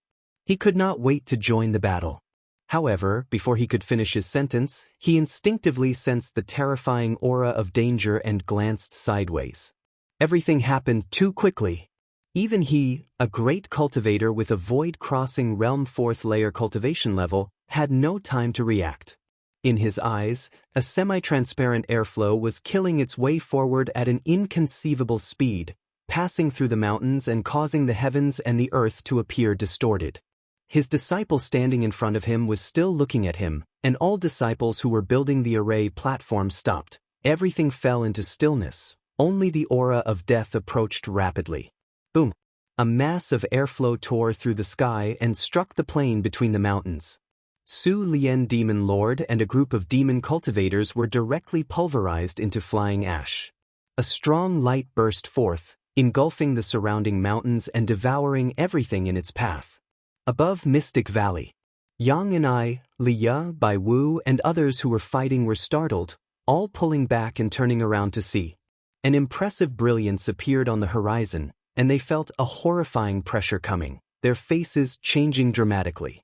Liya hurriedly flew toward the forest below, quickly finding Gu and was hiding behind a tree, pretending to shiver. Seeing him safe, Liya sighed in relief and was about to speak when a terrible gale blew from the distance, pushing the trees backward and causing the peaks to tremble violently. Liya hurried to Gu An's side, shielding with his spiritual power. "What's happening?" Gu An asked through gritted teeth, his tone full of fear. Li Ya's expression was grave. He said quietly, "Not sure, probably a great cultivator fighting." At this time, a series of prompts popped up before Gu An's eyes. "You have successfully seized 47 years of Su Lian Demon Lord, Void Crossing Realm 4th Layer, Lifespan. You have successfully seized 35 years of Zhang Zhongchong, Core Formation Realm 2nd Layer, Lifespan. You have successfully seized 42 years of Chen Duan, Core Formation Realm 6th Layer, Lifespan. Altogether 26 people. The lowest cultivation was also in the Core Formation Realm, including 2 nascent Soul Realm cultivators. Sin. Gu In secretly repented not because he wanted to go on a killing spree but because this group approached his medicine valley. The gale pressed on, lasting for a long time. After the storm calmed, Liya stood up straight. He whispered, "It seems we can only hide in Medicine Valley for now. There's danger everywhere. I told you. First, follow me into the valley." Liya pulled Guan and walked into Mystic Valley. Just as they entered the valley, Yang and I descended from the sky, carrying a bloody head and Bai Wu's nascent soul hanging on her sword blade. At this moment, she was full of killing intent, making the disciples in the valley dare not approach. Yang and I threw Bai Wu's head in front of Wuxin, then shook her sword, shattering Bai Wu's nascent soul. She raised her sword toward Wuxin, coldly asking, "Do you have any last words?" Wuxin turned pale, trembling all over. "Stop!" Gu An quickly rushed over to stand in front of Wuxin. Yang An's eyes were cold. She said, "He is from the Thousand Autumn Pavilion. But he's been with us for decades and has never harmed us. He probably has no choice. Once this is over, it'll make him leave the Supreme Sect." Gu An said through gritted teeth, determined. His words made Yang and I frown. Wuxin was very moved. He dared not look at the other disciples, wishing he could find a hole to hide in at that moment. Yang and I took a step forward, her sword tip almost reaching Gu An's throat. Gu An glanced at Liya, shouting, "Senior brother Li, say something." Liya frowned and walked over, pushing Yang's sword away, saying, "Let's give him that." Clearly, those demon cultivators had a grudge against Wuxin. Yang and I sheathed her sword and turned away. Gu An turned to Wuxin and said, "Sorry, senior brother, we won't be able to keep you here in the future. Returning to the Thousand Autumn Pavilion will surely bring you torment. Find a place to hide and live under a different name. As long as you have goodness in your heart, no matter where you come from, you can be a good person." His sincere words made Wuxin tear up. He knelt with a thud, kowtowing to him. Li Ya's frown relaxed, sighing slightly. Yang and I glanced at Gu An, her eyes showing surprise. Listening to Gu An's words, it was evident that he had long known Wuxin's identity. And Wuxin seemed unwilling to be a cultivator of the Thousand Autumn Pavilion. Gu An pulled Wuxin up and had him hide inside the house to avoid being recognized by other disciples from the Thousand Autumn Pavilion. Liya looked at Yang and I and transmitted a message. "Why are you here? Do you need to ask? Tell him, I don't want to fight for the throne. But he said he owed your mother and had to pass the throne to you. The Crown Prince is virtuous, talented, and has a 3-spirit root qualification. He is the ideal Crown Prince. It's useless to tell me this." The two communicated through voice transmission. Yang and I kept her eyes fixed on Gu An, her thoughts unknown. Liya reminded through voice transmission, "Do not harm my junior brother, or I won't recognize anyone." Yang and I ignored him. After Bai Wu's attack, Mystic Valley fell silent. The disciples gathered in the courtyard, murmuring, all discussing Wuxin's identity. The calamity of the supreme sect continued, more battles erupted, and the pressure of battle increased. Gu Wen kept an eye on the Qinghong sword at his waist. Fortunately, it did not show any signs of encountering danger like the white spirit sword would. An ancient hour later, no more demon cultivators came to Mystic Valley. Gu Wen could not remain still any longer. He found Li Ya and told him he was going to another Medicine Valley, leaving Li Ya and Yang and I to guard Mystic Valley. Li Ya knew that the Medicine Valley was in the inner sect, certainly safer than Mystic Valley, so he nodded in agreement. This time, Yang and I did not cling to Gu Wen. In her mind, Li Ya was naturally more important. Before leaving, Gu Wen left an ancient gold-swallowing insect inside the house. He had established a soul connection with every ancient gold-swallowing insect and could get updates on Mystic Valley through the insect at any time. After stepping onto the transmission array platform, Gu Wen quickly arrived at the third Medicine Valley. As soon as he arrived, he heard deafening roars from all directions. He opened his eyes to see dark clouds rolling in the sky. Although it was winter, the air was filled with summer heat. Seeing him arrive, Xiaochuan immediately came up, forcibly suppressing his panic, and asked, "Senior brother, what should we do?" Gu Wen noticed Elder Tian was still there, so he did not panic. He immediately cast a lifespan detection while answering, "Don't panic, trust our sect." LV Bin, Nascent Soul Realm 9 Layers 754/1560/3200 Goodness. That realm rose quickly. It was stable. Gu Wen thought to himself, curious about where Elder Tian's absorbed spiritual energy came from. He told Xiaochuan to stay nearby and not run around, then he walked away, intending to patrol the Medicine Valley. Passing by Elder Tian, he sensed a hidden and strong spiritual energy flow within Elder Tian's body, which shocked him. Elder Tian was not absorbing nature's spiritual energy. Was his spiritual power born out of nothing within his body? This feeling, it was as if Elder Tian had a portal to an exotic world inside his body, spiritual power endlessly pouring out from it. Very strange. What cultivation technique was this guy practicing? Valley Master, battles are happening everywhere, don't run around. Elder Tian's voice came. He turned his head to see Elder Tian sitting cross-legged under a tree, eyes closed. His posture was completely different from usual, his body straight, exuding an indescribable air of power. "They'll go check on those medicinal herbs, won't run around." Gu Wen left in haste, tossing these words behind. Elder Tian opened his eyes, watching his back, showing a look of gratification. With such disciples, how could I bear to see the supreme sect fall? Elder Tian murmured. Gu Wen, who had run 100 feet away, heard it. Gu Wen kept his face expressionless as if he hadn't heard it. He genuinely cared about those medicinal herbs. The 50 Foundation Establishment Realm disciples guarding Medicine Valley were all in battle, including Ji Xiaoyu and Gu Yu, each fighting multiple enemies with a dire situation. Along the way, Gu Wen quickly checked the medicinal herbs. He picked any that were about to mature to prevent them from being damaged in the battle, a real loss if that happened. While advancing, Gu Wen heard a cry. Looking up, he saw fiery Qilins appearing on the horizon, with a figure hidden in the leading Qilin. It was Ji Xiaoyu. Qilin's step. She took a step, her figure like a ghost. The fiery Qilin collided with a demon cultivator in the core formation realm, smashing him to pieces, and the golden core melted, displaying overwhelming power. Gu Wen felt her aura and speed were on par with low-level nascent soul realm cultivators. Ji Xiaoyu seemed to sense his gaze and glanced back during the battle. She practiced Qilin's step, casting spells with her sword, unmatched by anyone. Gradually, more demon cultivators swarmed toward her, with various spells attacking her from all directions, grandly. Ji Xiaoyu's eyes sharpened, and a powerful wave burst from her body, blasting away the surrounding demon cultivators by miles. Foundation Establishment Realm cultivators exploded on the spot. She raised the treasure sword in her right hand and thrust it skyward. Spiritual power surged up the blade and shot into the sky, forming a golden disc 10 miles in diameter, containing profound and mysterious runes. Gu N's keen eyes easily recognized that the wave Ji Xiaoyu had just released was a divine skill, Heaven and Earth Path Gang.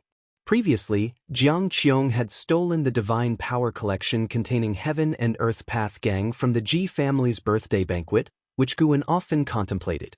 As for the divine skill after Heaven and Earth Path Gang, he hadn't seen it but could sense a power beyond core formation realm. This lattice talent and comprehension were truly terrifying. To master two divine skills at the core formation realm, golden dragon shadows burst forth from the golden phenomenon, like a dragon herd coming from other worlds, rushing toward demon cultivators everywhere, scaring them into panicked evasion. Some cast spells to resist, but their spiritual power was shredded by the golden dragons. Then they were hit and swallowed into the dragons' mouths. As they were mere shadows, Guan could see the demon cultivators swallowed, burned alive by mysterious golden flames until nothing remained. After moving forward 10 miles, Guan found no demon cultivators within 5 miles of Ji Xiaoyu. In one breath, she had killed over 100 core formation realm cultivators and more than 300 foundation establishment realm cultivators. That was just what Guan saw. She had fought for a long time before he arrived. Ji Xiaoyu hovered in midair, holding her sword, breathing slightly, with sweat beading on her snow-white forehead. She suddenly turned around, her brows furrowed. Following her gaze, countless monsters and evil ghosts like a black ocean approached from the horizon, densely packed, impossible to count. In front of the monster army was a black-robed man standing on a bone sword, holding a large black flag. Ji family's Qilin Step, Heaven and Earth Path Gang, and Heavenly Dragon demon-suppressing form. At such a young age you have mastered so many powerful techniques. If you grow further, you will dominate the world single-handedly. The black-robed man's icy voice rang out, followed by a terrifying pressure enveloping all the world.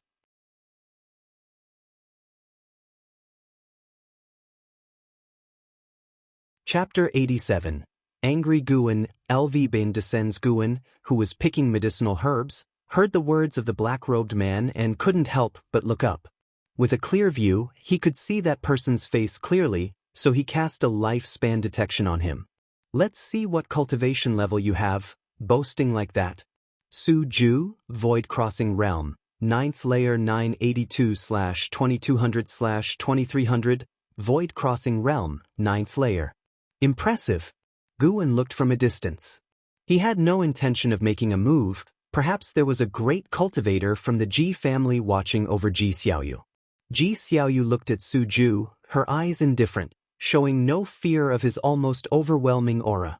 The heavenly dragon demon-suppressing form above her head began to descend, then stood upright and hovered behind her. Strands of golden dragons emerged from it, surrounding her, making her look like the master of a dragon horde, majestic and imposing. Seeing that Ji Xiaoyu was preparing to fight, Su Ju's face showed a sneer. He raised the black banner in his hand and was about to speak when a cold snort resounded through the heavens and earth. Su Ju, you, as the vice-sect hierarch of the Wanyin sect, bullying a junior, don't you feel ashamed? Vice-sect hierarch of the Wanyin sect?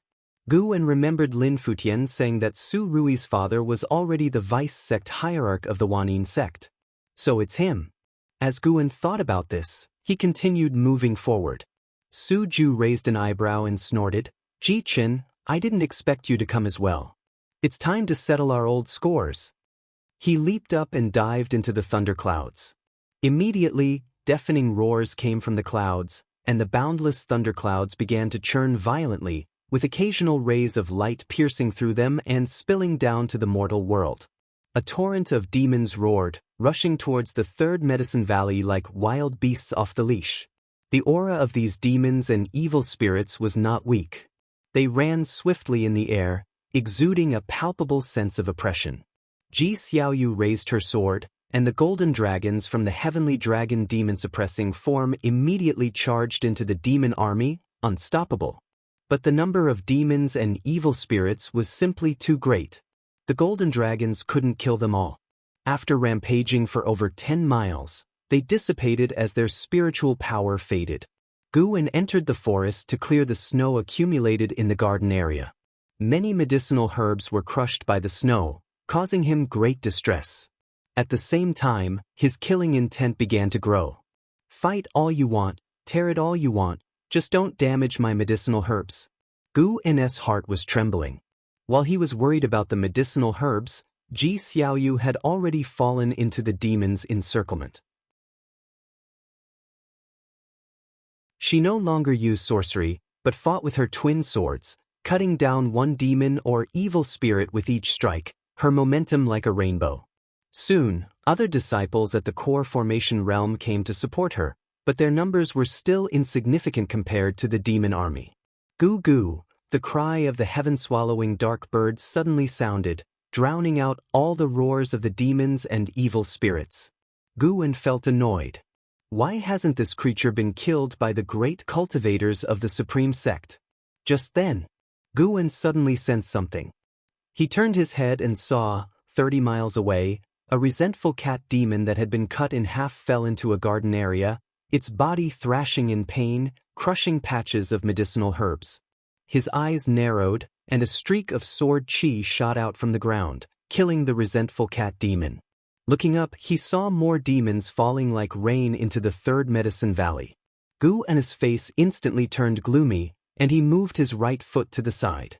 At the same time, the battle in the sky remained intense. Gu wielded a long whip, swinging it like a dragon.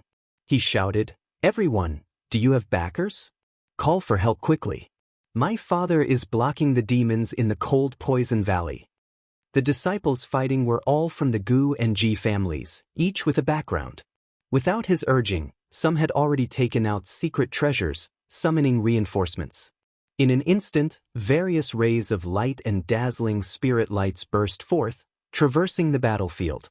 In the midst of the battle, Ji Xiaoyu suddenly looked down, her face changed slightly. She saw green lights appearing on the mountains and rivers below her. These lights were rapidly growing, as if a vast green ocean would soon rise from the ground, a magnificent sight. In the distance, under a tree, Elder Tian, who was meditating, suddenly opened his eyes and turned to look towards the battlefield, his brow furrowed. Such an immense spiritual power.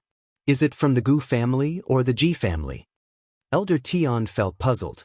He could sense that the vast spiritual power was meant to protect the Medicine Valley, so he wasn't worried and continued to practice. The green spiritual power covered half of the third Medicine Valley. Even the servant disciples near the pavilion area saw this from afar. What is that? Is this a spell? It seems to be protecting our Medicine Valley. It should be one of ours. What kind of battle is happening over there? At the edge of the third Medicine Valley, on a mountain peak, Shenzhen stood on a cliff.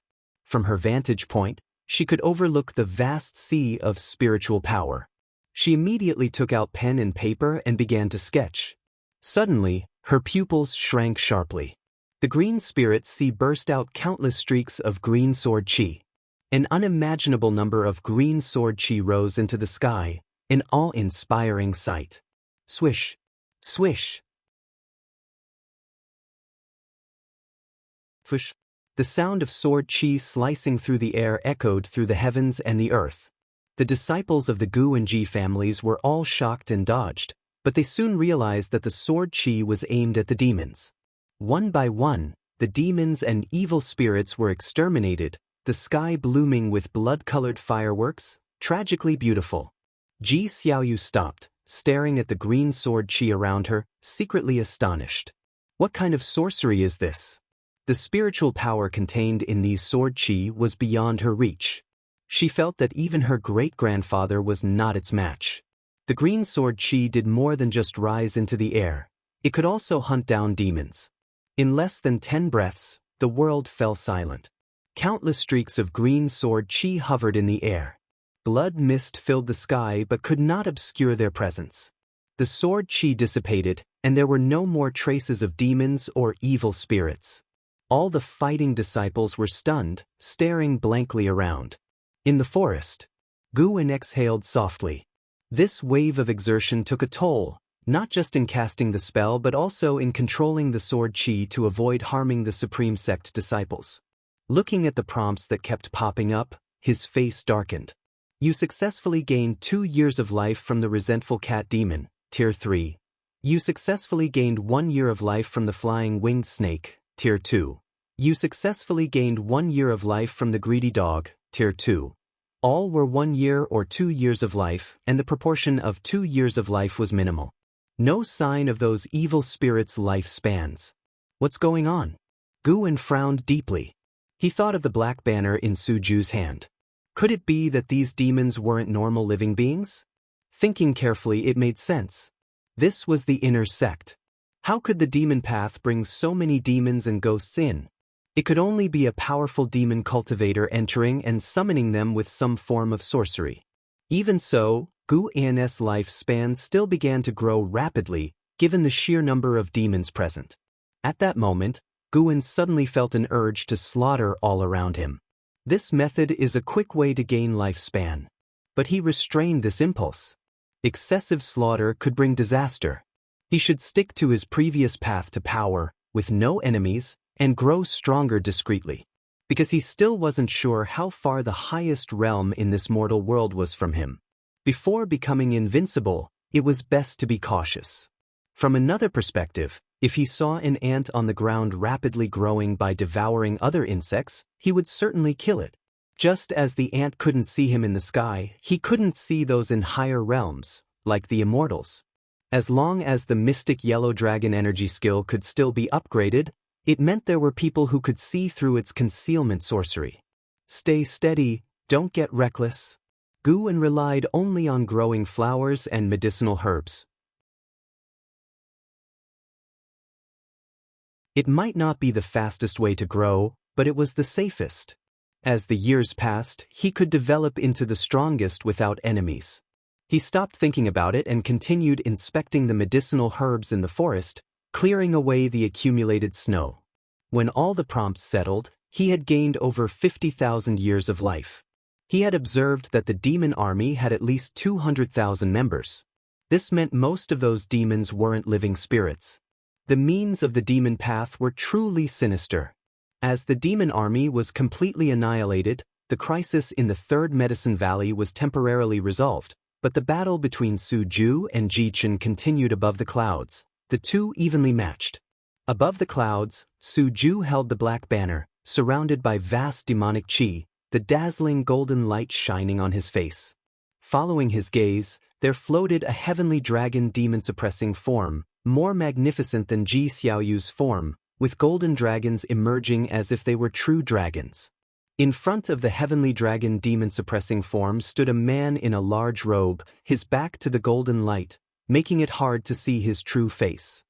He looked like a true immortal in the mortal world, with a commanding presence. Your demon rebirth formation is just for show, nothing more.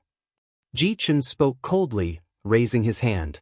The heavenly dragon demon-suppressing form behind him burst out a golden light, which entered his hand and condensed into a long spear, emitting scorching golden flames.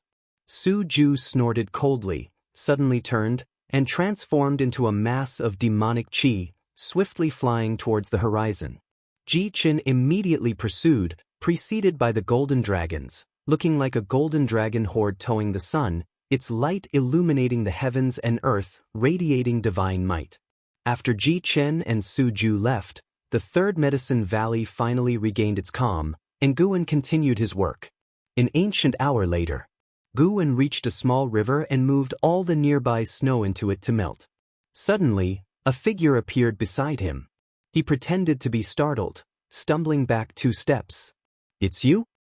Seeing the visitor's face, Guwen asked in surprise. LV Baitin Void Crossing Realm, 2nd Layer 754/1950/3200, what's with this ghostly speed? Elder Tian was still wearing simple clothes, but his body had become robust, his withered hair floating, gradually regaining vitality. Even his skin looked younger. Under Guwen's gaze, he rapidly looked decades younger, appearing to be just over 30, with a head of white hair like silver threads floating. Transformation? Elder Tian slightly raised his chin, hovered above the ground, looking down at Guwen and said, "Do you hate these demon path cultivators?" Guwen's mind raced, pretending to be uneasy and nervous as he replied, I hate. In that case, let me take you to wipe out the demon path, how about it? Who are you really? Elder Tion was just a temporary name I used. My real name is LV Baitin. Have you heard of it?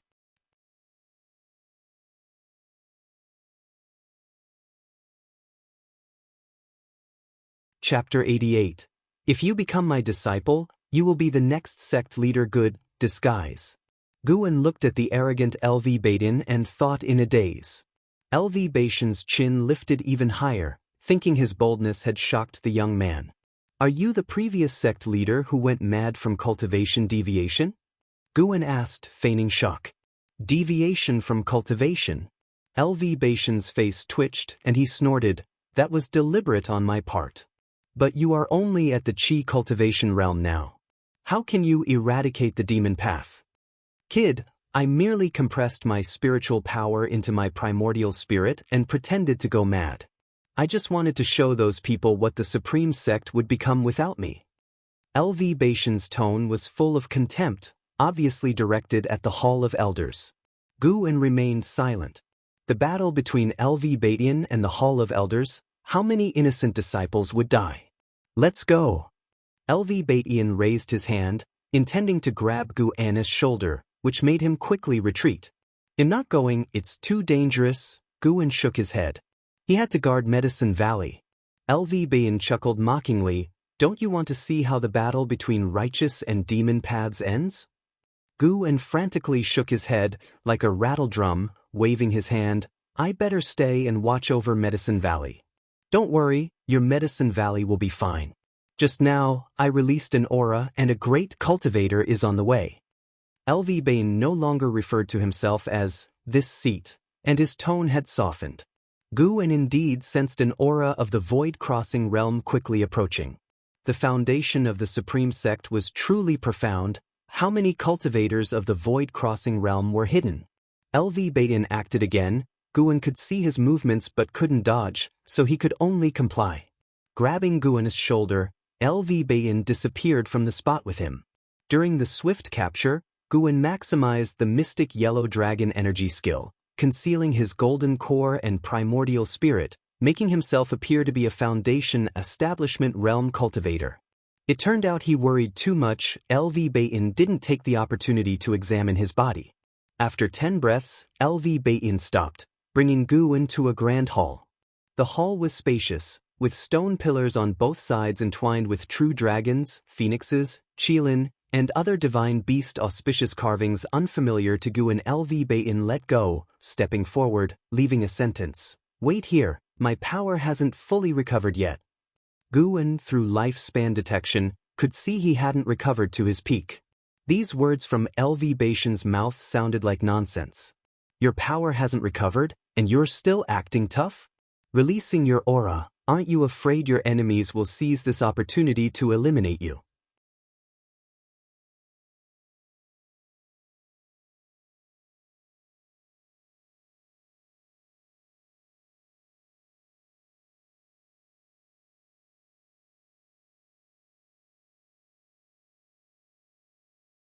Chapter 89. Reversing the Universe. Emperor and Immortal Guan heard LV Baitin's words, and couldn't help but re-evaluate Guan.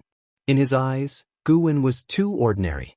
He had instinctively shielded Guan earlier because his own master had also protected the weak him once. An ordinary person like this, actually being pursued for the position of sect leader? Facing LV Baitin's gaze, Guan took a deep breath and said, It's still not acceptable, sect leader. Considering our years together in Medicine Valley, please spare me. I genuinely don't want any trouble. I just want to lead a simple life growing herbs. LV Baitin's eyebrows knit together upon hearing this. No one had ever dared to refuse him, and it wasn't even the first time.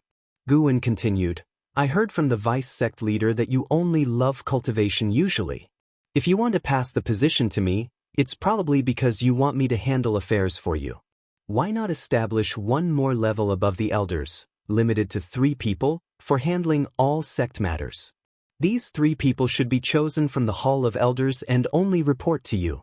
Also, Ensure that the sect leader's position can only be chosen from these three, so the Hall of Elders won't obstruct it. LV Baishan's tightly furrowed brows began to relax. He looked deeply at Guan but did not respond. His gaze shifted to Anhao. What is your name, and what is your relationship to Chu Tianqi? LV Baiyan asked. Anhao immediately cupped his fists and replied, My name is Anhao, I am 16 years old, and joined the Supreme Sect over 3 years ago. Chu Tianqi is my master. This kid was clever, deliberately emphasizing his entry time and age. By doing this, he revealed his talent and indicated that his relationship with Chu Tianqi was not deep. Guan thought with relief, if LV Baiyan insisted on killing Anhao, he wouldn't hesitate. Honestly, no matter how one looked at it, LV Baiyan was not a qualified sect leader, but Chu Tianqi was even more reprehensible. Anhao, you're the one with the heavenly spirit root? The genius taken by the Hall of Elders right after joining the outer sect? Guan seemed to remember something and exclaimed in surprise. Anhao nodded, his expression neither arrogant nor humble, calmly looking at LV Baiyan. LV Baiyan scrutinized him and said, If I were to make you my disciple, would you be willing? Anhao immediately replied, Of course, but I cannot go against my master. Although I've only met him a few times, he still bears the name of my master. Under the eaves, one must bow their head. Deep down, Anhao was extremely wary of LV Baiyan. The cultivation technique LV Baiyan had displayed earlier was too sinister, no different from those of demon cultivators. However, he had to survive. What was Chu Tianqi? He only had one true master.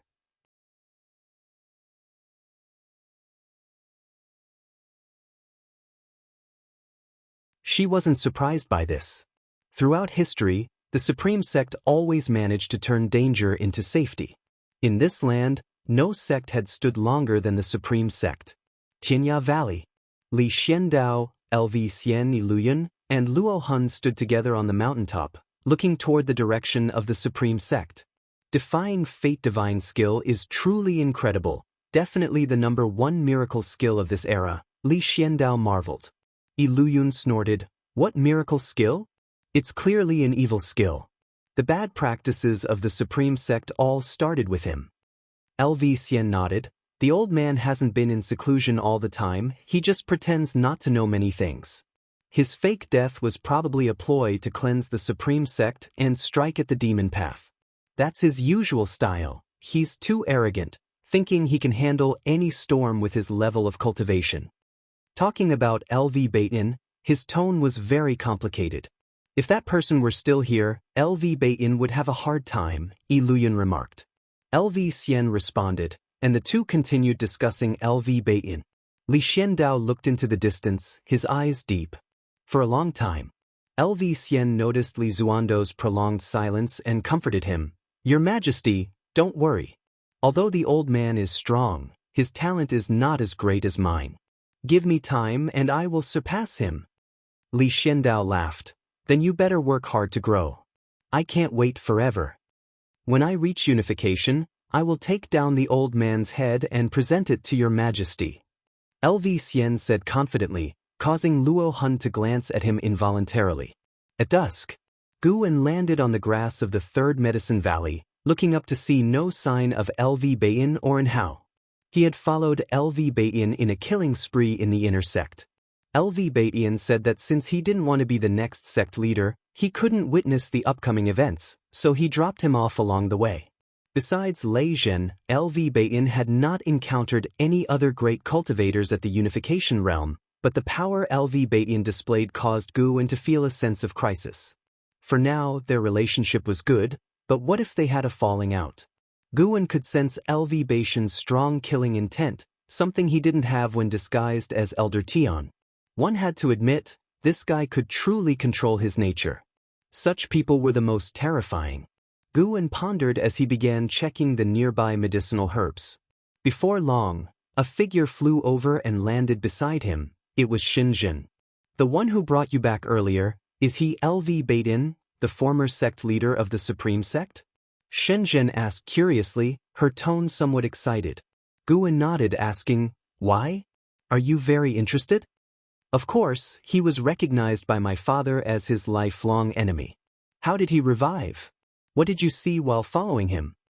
Shenzhen was thrilled, even taking out paper and pen. Guwen couldn't help but roll his eyes and said, "Big sister, can you be less obvious when trying to gather information? You may be brave, but I'm scared. I don't want to be branded a traitor." He suspected Shenzhen wasn't that simple-minded, but she had no reason to harm him, leading to one possible explanation. She's cunning. She probably just wanted to see others in awkward situations. Shenzhen kept pressuring Guwen with questions, pestering him for a long time until he couldn't take it anymore. "If you keep following me, I'll write a medical hero travelogue and make you the first woman the protagonist meets, complete with illustrations, more vivid than the ones you draw." Guwen glared at her.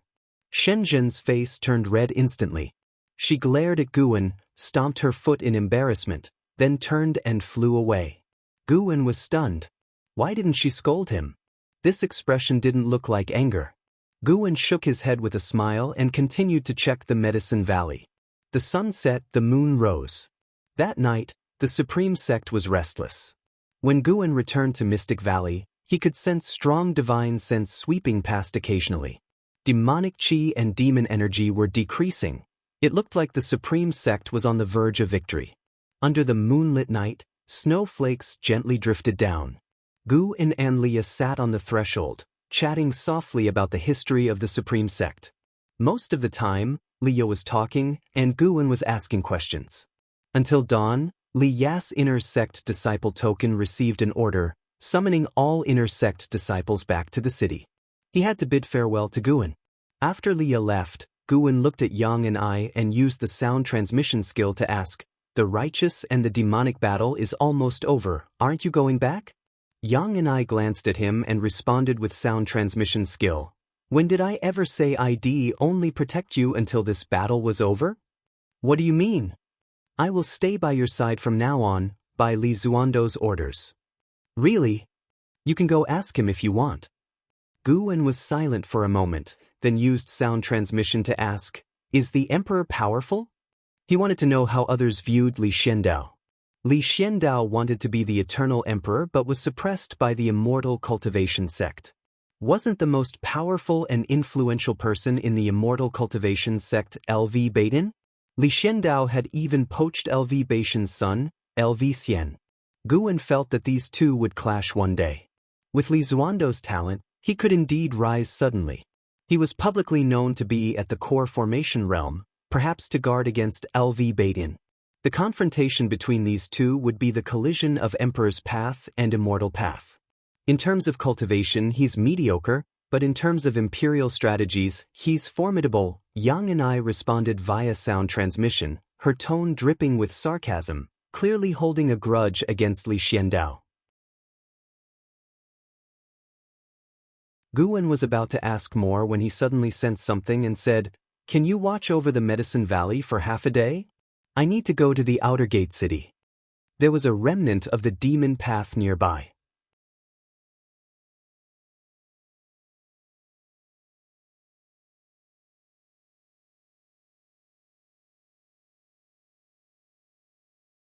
Guwen suddenly remembered that Su Ju was Su Rui's father, and Su Rui had died by his hand. Forget it. Just as Gu An's voice rang out, a stream of sword chi shot through Su Ju's temple along his fingertip, severely damaging his primordial spirit. Su Ju's pupils dilated, and before he could fall, Guwen followed up with the soul-capturing skill to search his memories. The spells of the Jiangqiong sect were very practical, and Guwen could use them for a long time. The memory of a ninth-layer void-crossing realm cultivator was vast, but Guwen only searched for spells related to the demon army, which had only been yesterday, making it easy to find. Half an hour later, Guwen withdrew his hand, and Su Ju fell to the ground. "You successfully seized 153 years of lifespan from Su Ju, ninth-layer void-crossing realm. Good, the lifespan gained was quite high." Guwen suddenly found Su Ju quite agreeable and took Su Ju's storage bag, then burned his corpse to ashes. After doing all this, he finally left. He did not return to Mystic Valley but actually headed towards the outer gate city. Outside the outer gate city, there was a massive giant peak, which upon closer inspection, was actually the corpse of a giant bird. Heaven-swallowing dark bird. Its corpse lying on the ground was several thousand feet tall, larger than the surrounding mountains.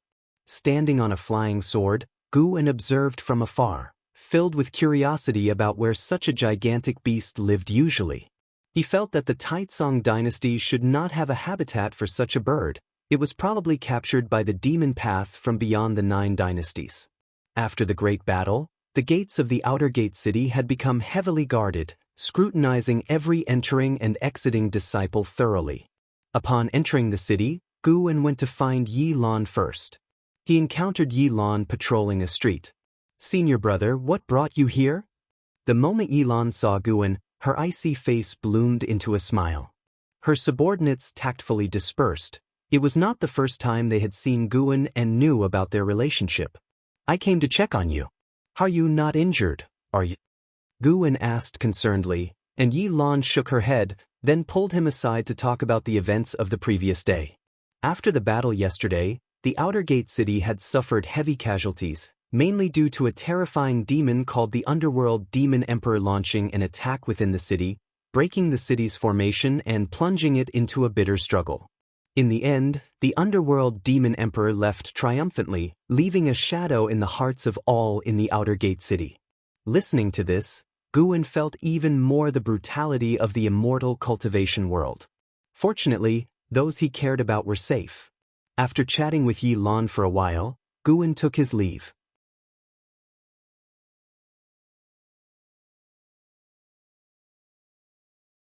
The establishment of the Venerable Pavilion should alleviate some of the difficulties for the Supreme Sect. Afterward, Jiang Qiong took out a storage bag, saying it contained high-rank seeds she had exchanged with 80% of her savings, all above the 5th rank. She told Guwen to come see her again once these medicinal herbs matured. This meant they would not see each other for several years.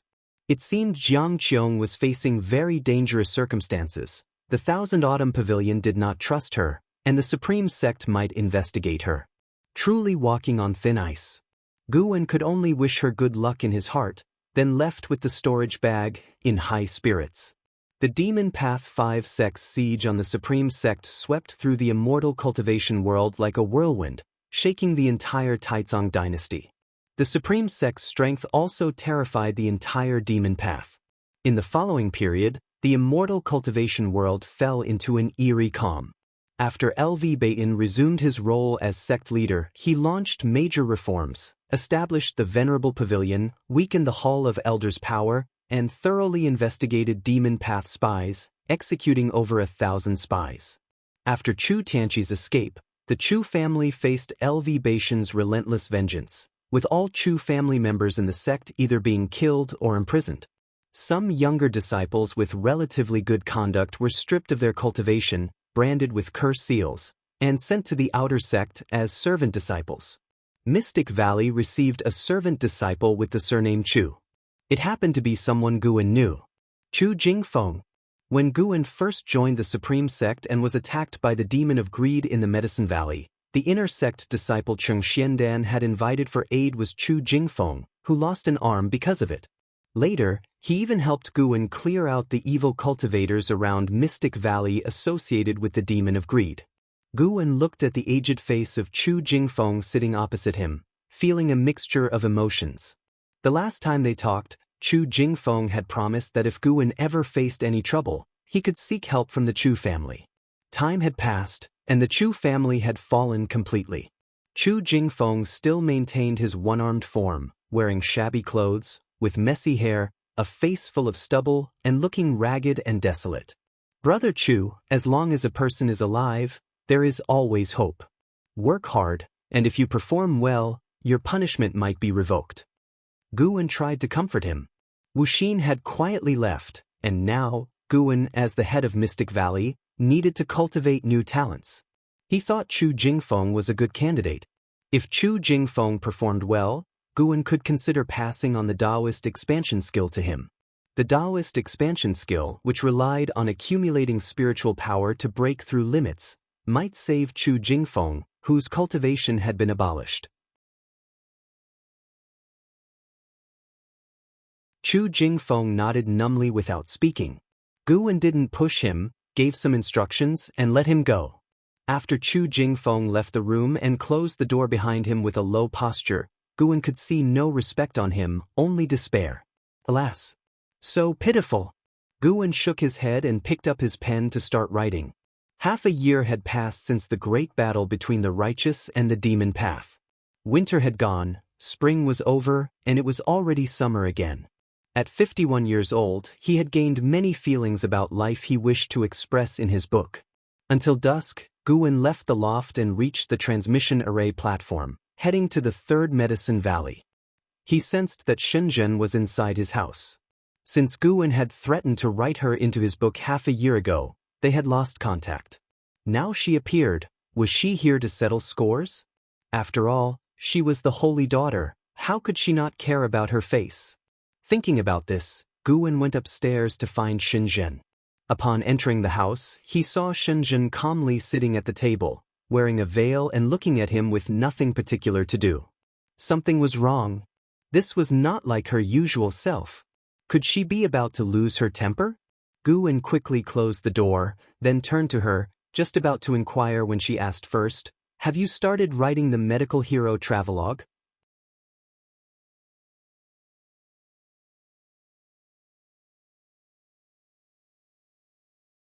Chapter 91, 700,000 years lifespan, ancient relic species. Hearing Shenzhen's words, Guwen almost couldn't hold back.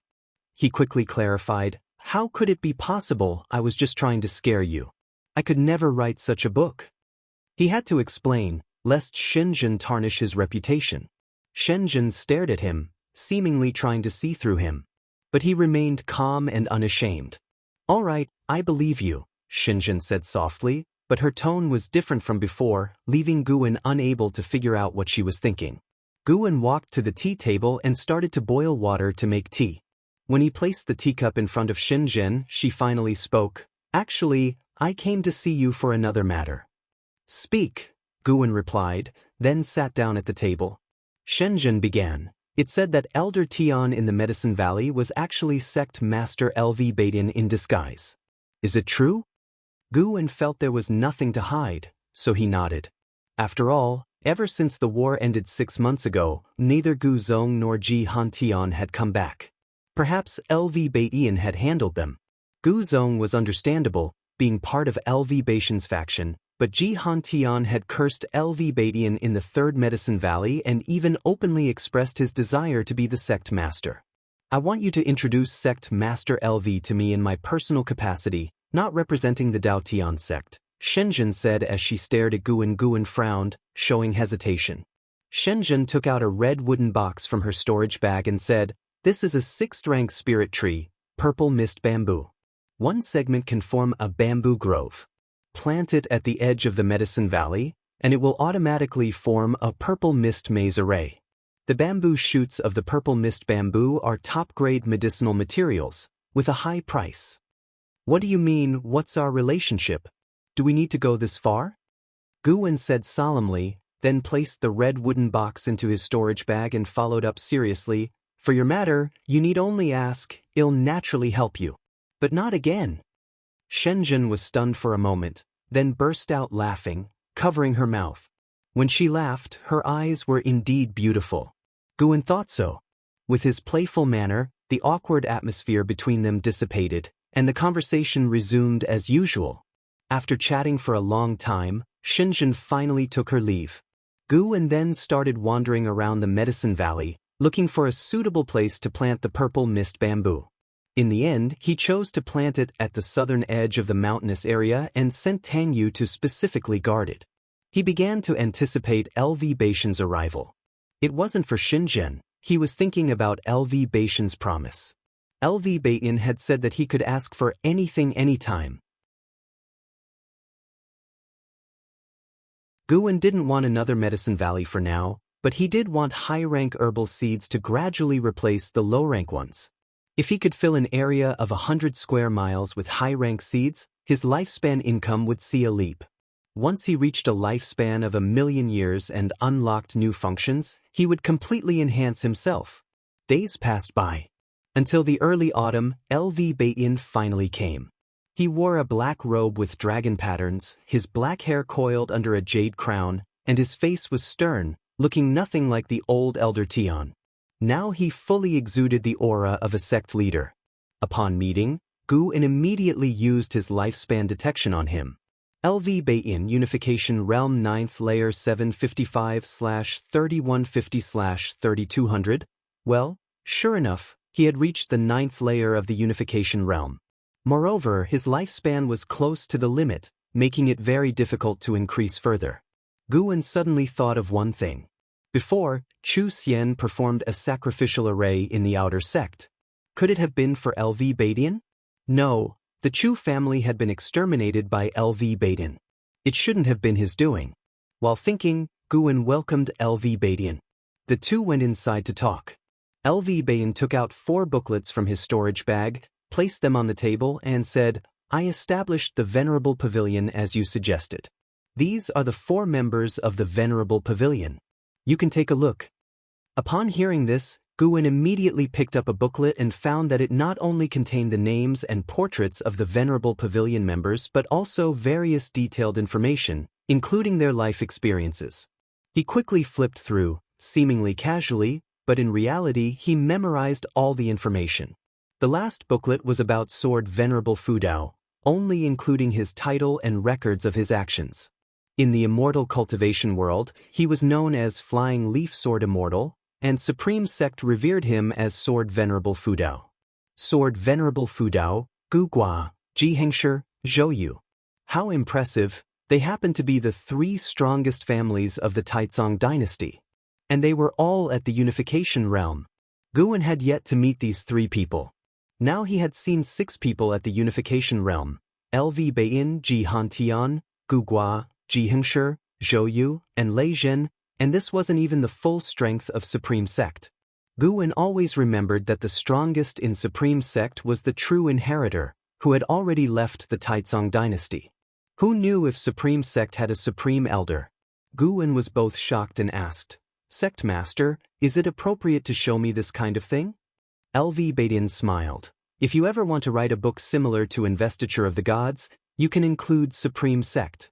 Supreme Sect under Supreme Immortal Venerable is somewhat playful and not deep enough. We will see. I'll finish writing Supreme Immortal Venerable first," Guan replied. Supreme Immortal Venerable had at least 5 million words, and he only published 1 book a year, each book having only about 100,000 words. Sometimes he even wrote 1 book in 2 years. It was far from being finished. The main reason was that Supreme Immortal Venerable brought significant Spirit Stone income, far surpassing Investiture of the Gods.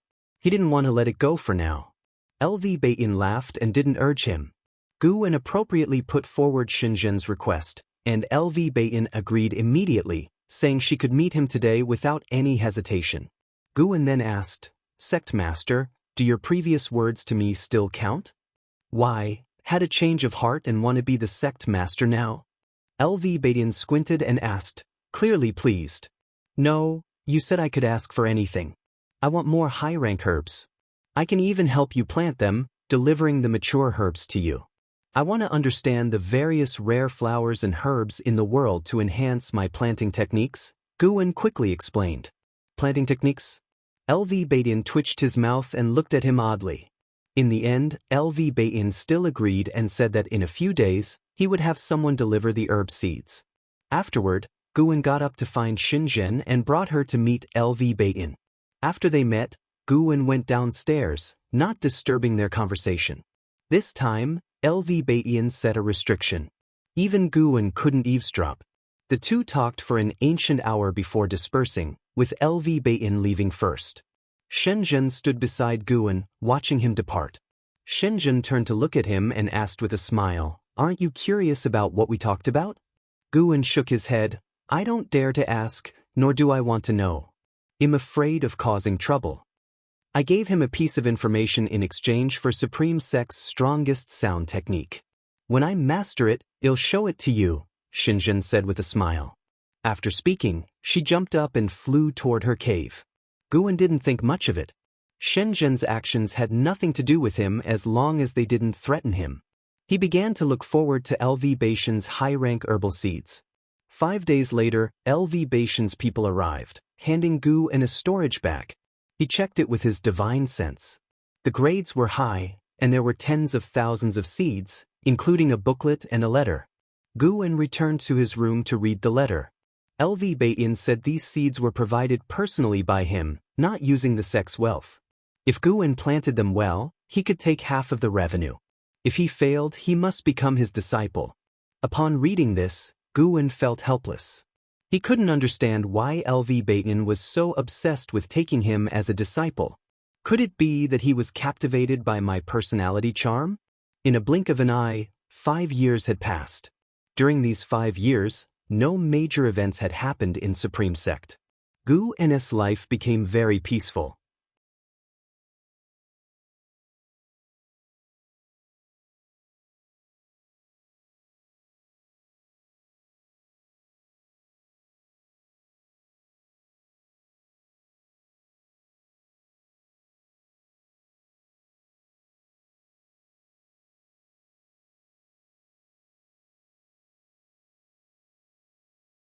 By the time Guan returned from the North Sea Mountains, he would surely have surpassed the unification realm. Then, even the entire Thousand Autumn Pavilion wouldn't be able to take his green vine tree. Of course, he trusted that Sky Dragon would keep its mouth shut. Next, you must practice diligently, lest you get eaten by a demon as soon as you step outside, Guan teased. Sky Dragon raised its head proudly and said, "How could a dragon get eaten by a demon?" Guan stroked its dragon head, then walked toward the green vine tree. Guan valued this 7th-tier spirit tree highly. Every time he came to the 8 scenic caves, he would inspect it to prevent any issues. Under the tree, Guan looked up at the branches of the green vine tree. As he watched, his brow suddenly furrowed. He noticed a certain branch twitch slightly. Though very subtle, it indeed happened. Sky Dragon was still not far away roasting the sheep, so it wasn't a prank by him. Could this tree be becoming sentient? Thinking this, Guan found it increasingly possible.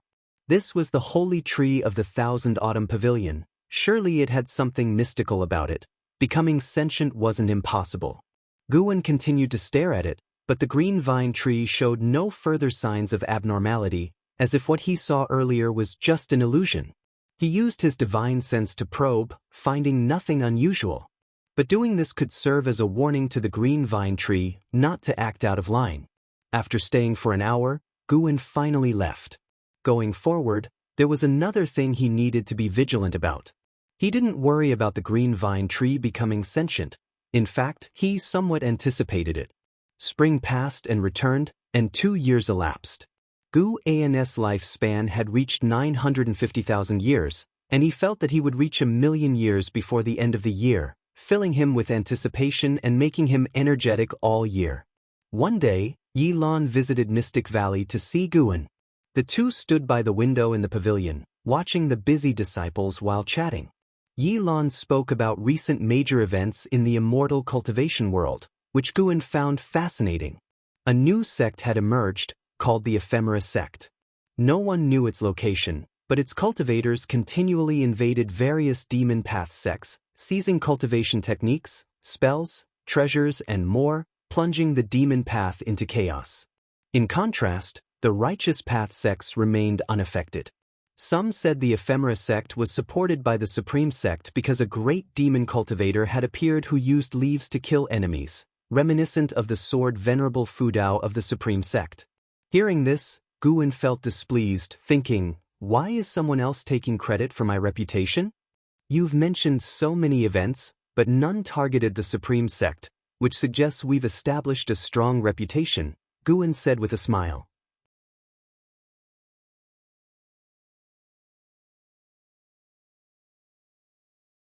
He saw Yang and I watering the flowers and plants, not sure if she was eavesdropping. They chatted for a while longer. Yi Lan shut the window, wanting to talk to Guan about other matters and even acted flirtatiously, but he reprimanded her sternly. Yi Lan glared at him in shame and anger before leaving. Watching her leave, Gu and his thoughts drifted to the North Sea Mountains. He needed to visit the book collection hall to find some maps and prepare for his breakthrough. He wondered what the realm above unification was. Guwen went downstairs, intending to head toward the transmission array platform when Yang and I suddenly stopped him and transmitted her voice, saying, "Beware of the Crown Prince. If he learns of your relationship with Liya, he'll come after you and plot against you." You're tuning in to the Wang Lin's Journey YouTube channel. Don't forget to subscribe and join us on this journey to catch the most captivating stories.